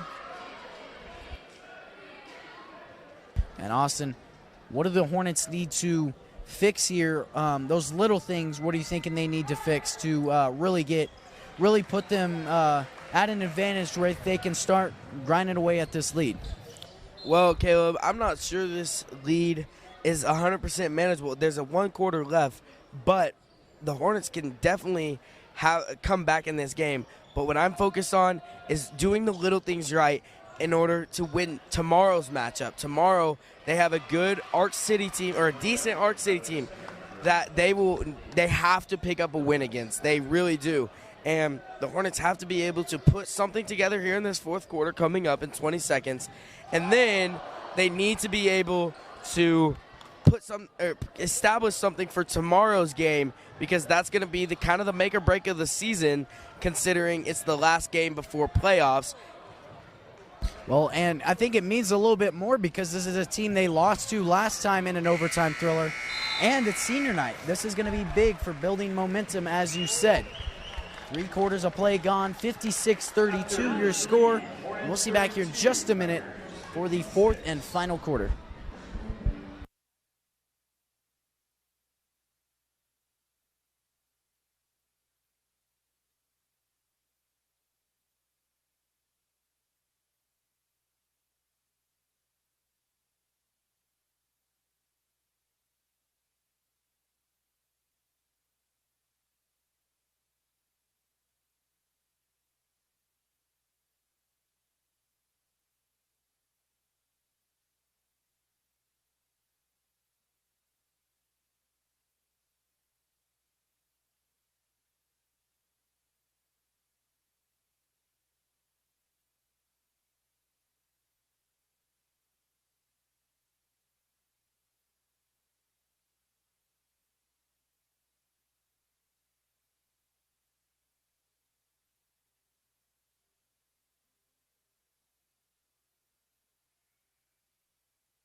And we're right back here at Hornet Studios for the fourth quarter, 56-32 your score. And as you mentioned, I think it's just a tad bit out of reach here in this fourth quarter, but it's going to all come down to improving from this and being the best team they can be going into sub-state. You know, we talk about it's out of reach as it looks like now, but the Hornets can put back together a run and make things interesting. And I'm not sure if they got to start now, and they got to start quick. And the defense has to be superb in this fourth quarter if they want to do it. But again, like you had mentioned, I mentioned, they have to build on something, because tomorrow's matchup, they've already lost to Arc City, and they feel like they shouldn't have lost that game. They feel like Arc City's not a team that they should have lost to, and so they're going to come out firing. And again, it's senior night, and so they're all going to be ready to play. But if you're the Hornets, it starts now, because they don't have a practice in between. So this fourth quarter for Eisenhower and the Hornets is almost a practice fourth quarter, but the Hornets have to win the intensity, win the practice, as in a sense, in this final 7 minutes and 35 seconds. Well, looking at it, glass half full, they only allowed 56 points through 3 quarters against such a prolific offense, but they'll need to step it up on the offensive side tomorrow night. Here comes Gabe Phillips off the marks and clearly looking for a foul on that drive. He's not happy about that one. Well, even in that girls' game, these refs are letting these players play. They're not calling every little knick-knack foul. They're letting them play physical. And we had mentioned in the Andover matchup and against the Tigers at home, the Hornets just weren't able to beat the physicality of those two teams. And so far in this game, that's also been a reason the Hornets haven't been able to score underneath, because the Tigers are just playing so much more physical than the Hornets. Well, definitely, and that physicality comes down to intensity. If you play with intensity, you tend to play with a lot more physicality. And we saw that that's how the Hornets were bred at the beginning of the season, but it's really slowed down since then. Marion Pons on the inbound play is going to be fouled in the process of scoring. Foul called on Omley. one of the positives, if you want to look at it this way, the Hornets have been able to run that play a lot this season, and it's worked. And, you know, I feel like, you know, if they can keep finding plays like that, and they just need to keep finding plays that work, as Geordan Vincent makes a phenomenal pass underneath this Malley. Well, and it all comes down to consistency. If you can find a play that consistently works or at least consistently draws fouls and sends you to the free throw line, that's something you want, something that can always produce what you need to produce when it comes down to the wire. And inside is Josh Dessenberger. He's going to find a bucket to go.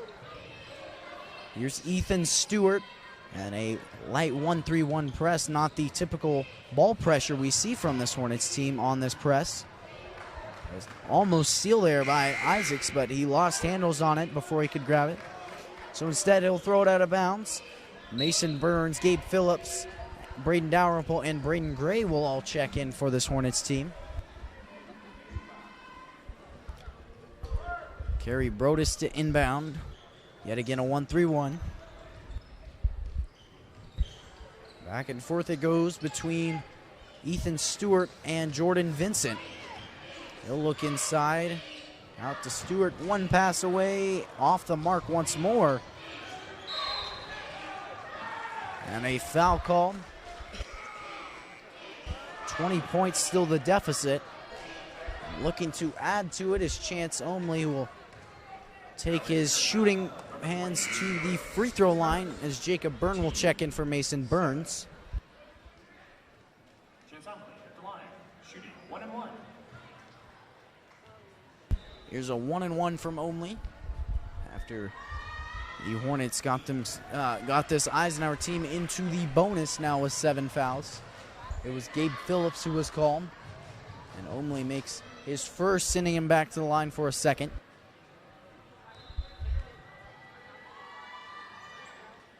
And that one falls, making it 60-38. Isaacs guarded by Brodus. And there goes Braden Gray. A short underpass there in the paint and manages to get a slam. And Caleb, it goes back to what we had talked about all of last year, and that is putting consistent basketball together, 4 consistent quarters. And the Hornets, they had a good first quarter, and then during the second quarter they started losing it, and then the third quarter it just came out of reach for them.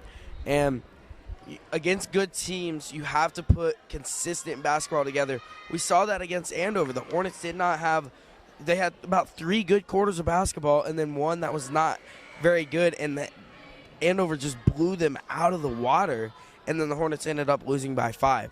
This team is good when it plays at 4 quarters of consistent basketball. They don't need 1 quarter that they just go off and then get back into a game. They need 4 quarters to play, and 4 quarters of play that will work and set something up and establish something, and then that's when they become the scary team that we had talked about earlier on in the season.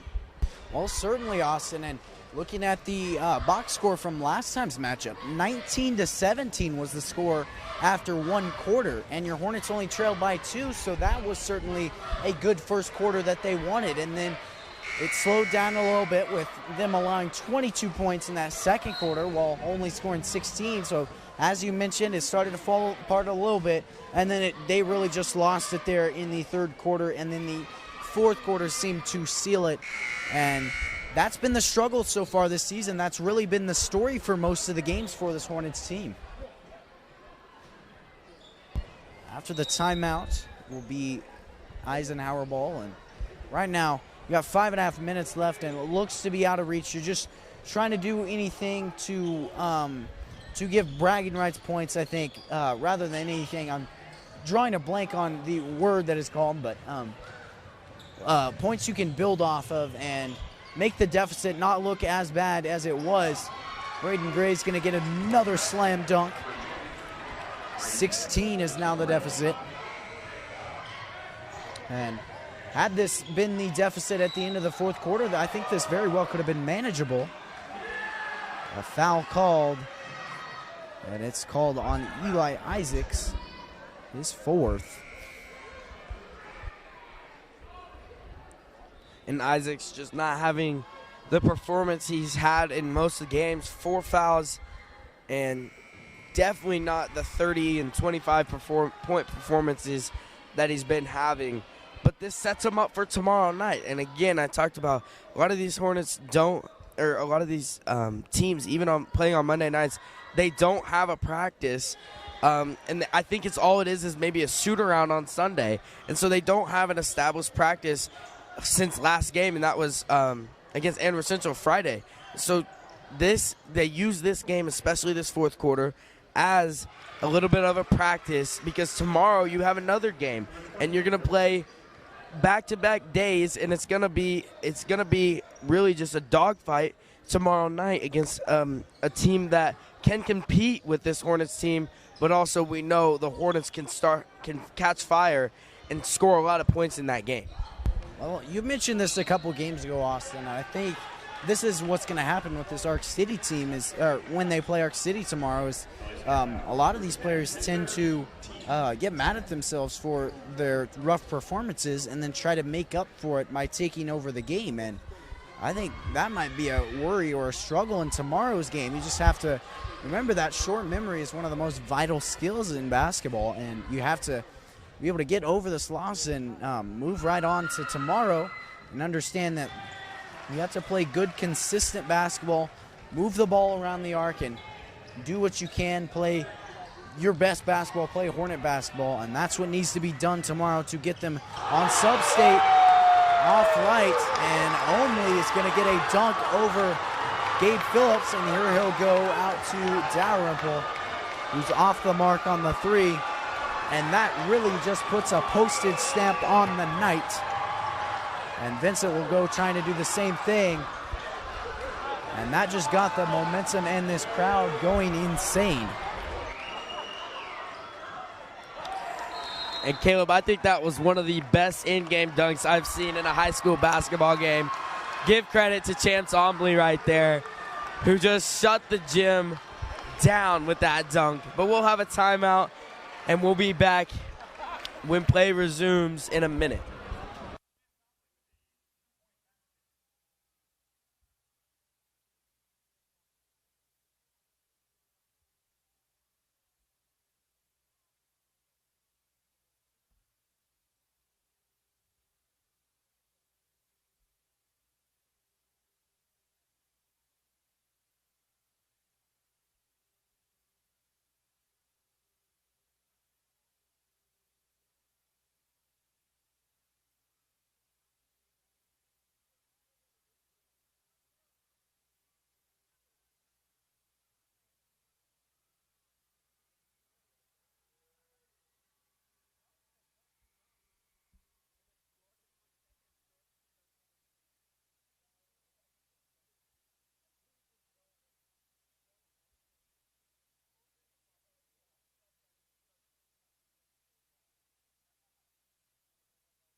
And we're right back. 3:44 remains in this fourth quarter.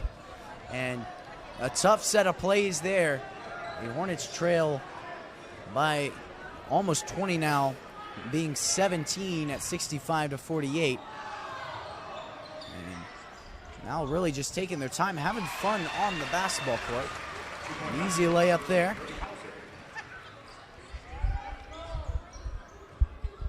Byrne looking inside. He's fouled in the process.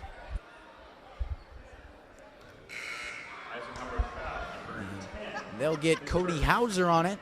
And then Kerry Brodus and at number 40, Spencer Maley are both going to check in for Nick Hogan and Cody Hauser.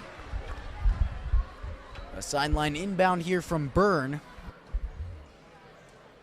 And it is Eisenhower senior night, so looked like their coach just wanted all the seniors on the floor for maybe the last couple minutes of this game in their last senior night game.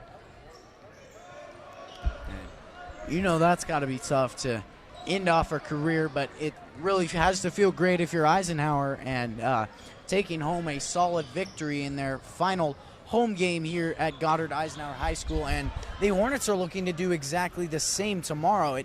It's a different level of significance when it comes to senior night because even if you're not a senior, you worked with these seniors all year, and so you want to do everything you can to make sure you honor them with a solid game in their last home regular season game they'll ever play. And with the Hornets guaranteed to not have a home playoff game, and so it really means a lot. And Eisenhower's, they're definitely fortunate to get a big win like this on such a special night. Well, Chance Omley, who just got the three right there, had the dunk a few moments ago. He is a three-sport athlete, and in football, he is one of the top safeties in the state of Kansas. Chance Omley is just an incredible athlete for Eisenhower. And that's one thing we don't talk about enough, I don't think, Caleb, is the multi-sport athletes that are playing in these games. Geordan Vincent, another one. And it really goes to show if you are a multi-sport athlete, it not only basketball, does it make you better at basketball, but Chance Omley is not a tall guy. He's only like 6'1", I believe is what I read on the roster.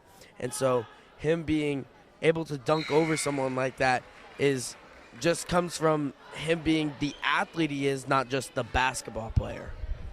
Well, definitely. And one thing I always mention when it comes to Andover Central, most of their football starting lineup that they got second place in that state championship was also their basketball starting lineup. So it really makes a huge impact knowing how dominant the Andover Central's basketball program is. And but also it creates a tighter bond with a lot of these players. I know that a lot of the Hornets have played football together. Marion Pons and Ray Flora have played football together, two being on the court right now, and you play all those sports together for quite a long time, and it makes an unbreakable bond, and it's really great to see. It makes you better as a person, and it's just incredible to watch these players develop.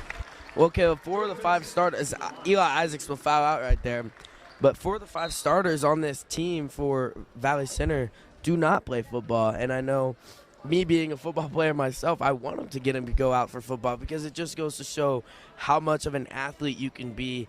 You know, you don't have to be you don't have to be just a basketball player to be really good at basketball. You can be an athlete. And I think, you know, college coaches have always said that for years.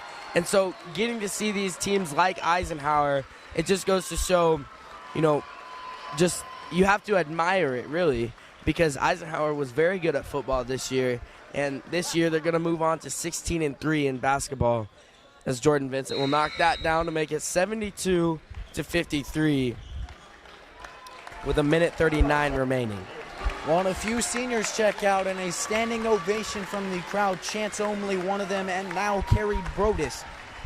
But and then for the Hornets set to check in, a couple underclassmen, that being Cade Wilson, and then junior Hunter Stacy and sophomore Noah Simmons. And this is the future of Hornet basketball right here. This is the future of Hornet basketball right here. This is a lot of the players you're going to be seeing next year. And checking out now is Spencer Maley, another senior. And you know this game has to mean a lot to him, but Austin, I'm excited for next year, and I know the year's not over, but I see a lot of potential in this team, with this team in years to come, and it all comes down to playing consistent basketball. And I think the first class that can play consistent basketball at a consistent rate, as you mentioned earlier, can really be a winning team and go maybe even 2 or 3 games deep in the playoffs. I think that's been the struggle this year, but they certainly can do that because each one of these players has the athletic potential to be good at basketball. Well, right there, Geordan Vincent subs out. Geordan Vincent is one of the most elite basketball players in the state of Kansas, and been able to call his games since his freshman year, Caleb, and since his sophomore year, excuse me. But that's one of those things you just got to admire a player like him, as in this game and in the game before that the Hornets have played, he's really become not only a scorer but a passer, and he's able to find his teammates. That is number 2, Geordan Vincent. Ethan Stewart, another senior, he's taken 2 long threes. Looks like he may just want to make a 3 before he heads out, but he won't, and he'll head to the bench. Another standing ovation. So the 5 seniors that got to start out their game here at Eisenhower will now be checking out, and after an incredible career by all of them. Here comes Hunter Stacy out to Cade Wilson, and those are two players that I like in this combo for the Hornets. They're both very athletic, very quick players, and their first step on the drive is just incredible. I love watching them on the JV court, and it's just so much fun to watch them, and I'm excited to see them next year at this varsity level. And then another guy, Noah Simmons, he's just incredible with the post moves. He doesn't have the size at 6'9" of Braden Gray. He's only 6'7", but I say only like I'm much taller than that, but he's still got size on a lot of guys in this league, and he's so active in the post. I love watching guys like Nick Hogan for that reason specifically, is because they're so active in the post, and that's what Noah Simmons brings to this team. He'll make his first free throw there, but I'm excited to watch this team next year and what they'll bring to this court. 29.8 seconds remaining in this game, and it was a tough one to watch for the Hornets, but you got to bring the intensity, you got to bring the pace into tomorrow's game. And with 25 seconds, we'll see what happens to put a final stamp on this night. Well, if you're the Hornets, take this and just remember it. It's not going to be hard to not remember because your game's tomorrow, but you just got to have this mentality going into the game. You just lost badly to a great Eisenhower team, but now tomorrow it's your senior night. It's your time to do what Eisenhower just did to you, and so tomorrow they will be at home playing Arch City. Thank you so much for tuning in. That's going to be all from Hornet Studios. Your final score, 72-60. And it was fun calling it with you, Austin. We'll see you back here tomorrow at home for a game against Arch City. Make sure to tune in for that live here on Hornet Studios. I'm Caleb Rose, joined alongside by Austin Koash, and have a great night.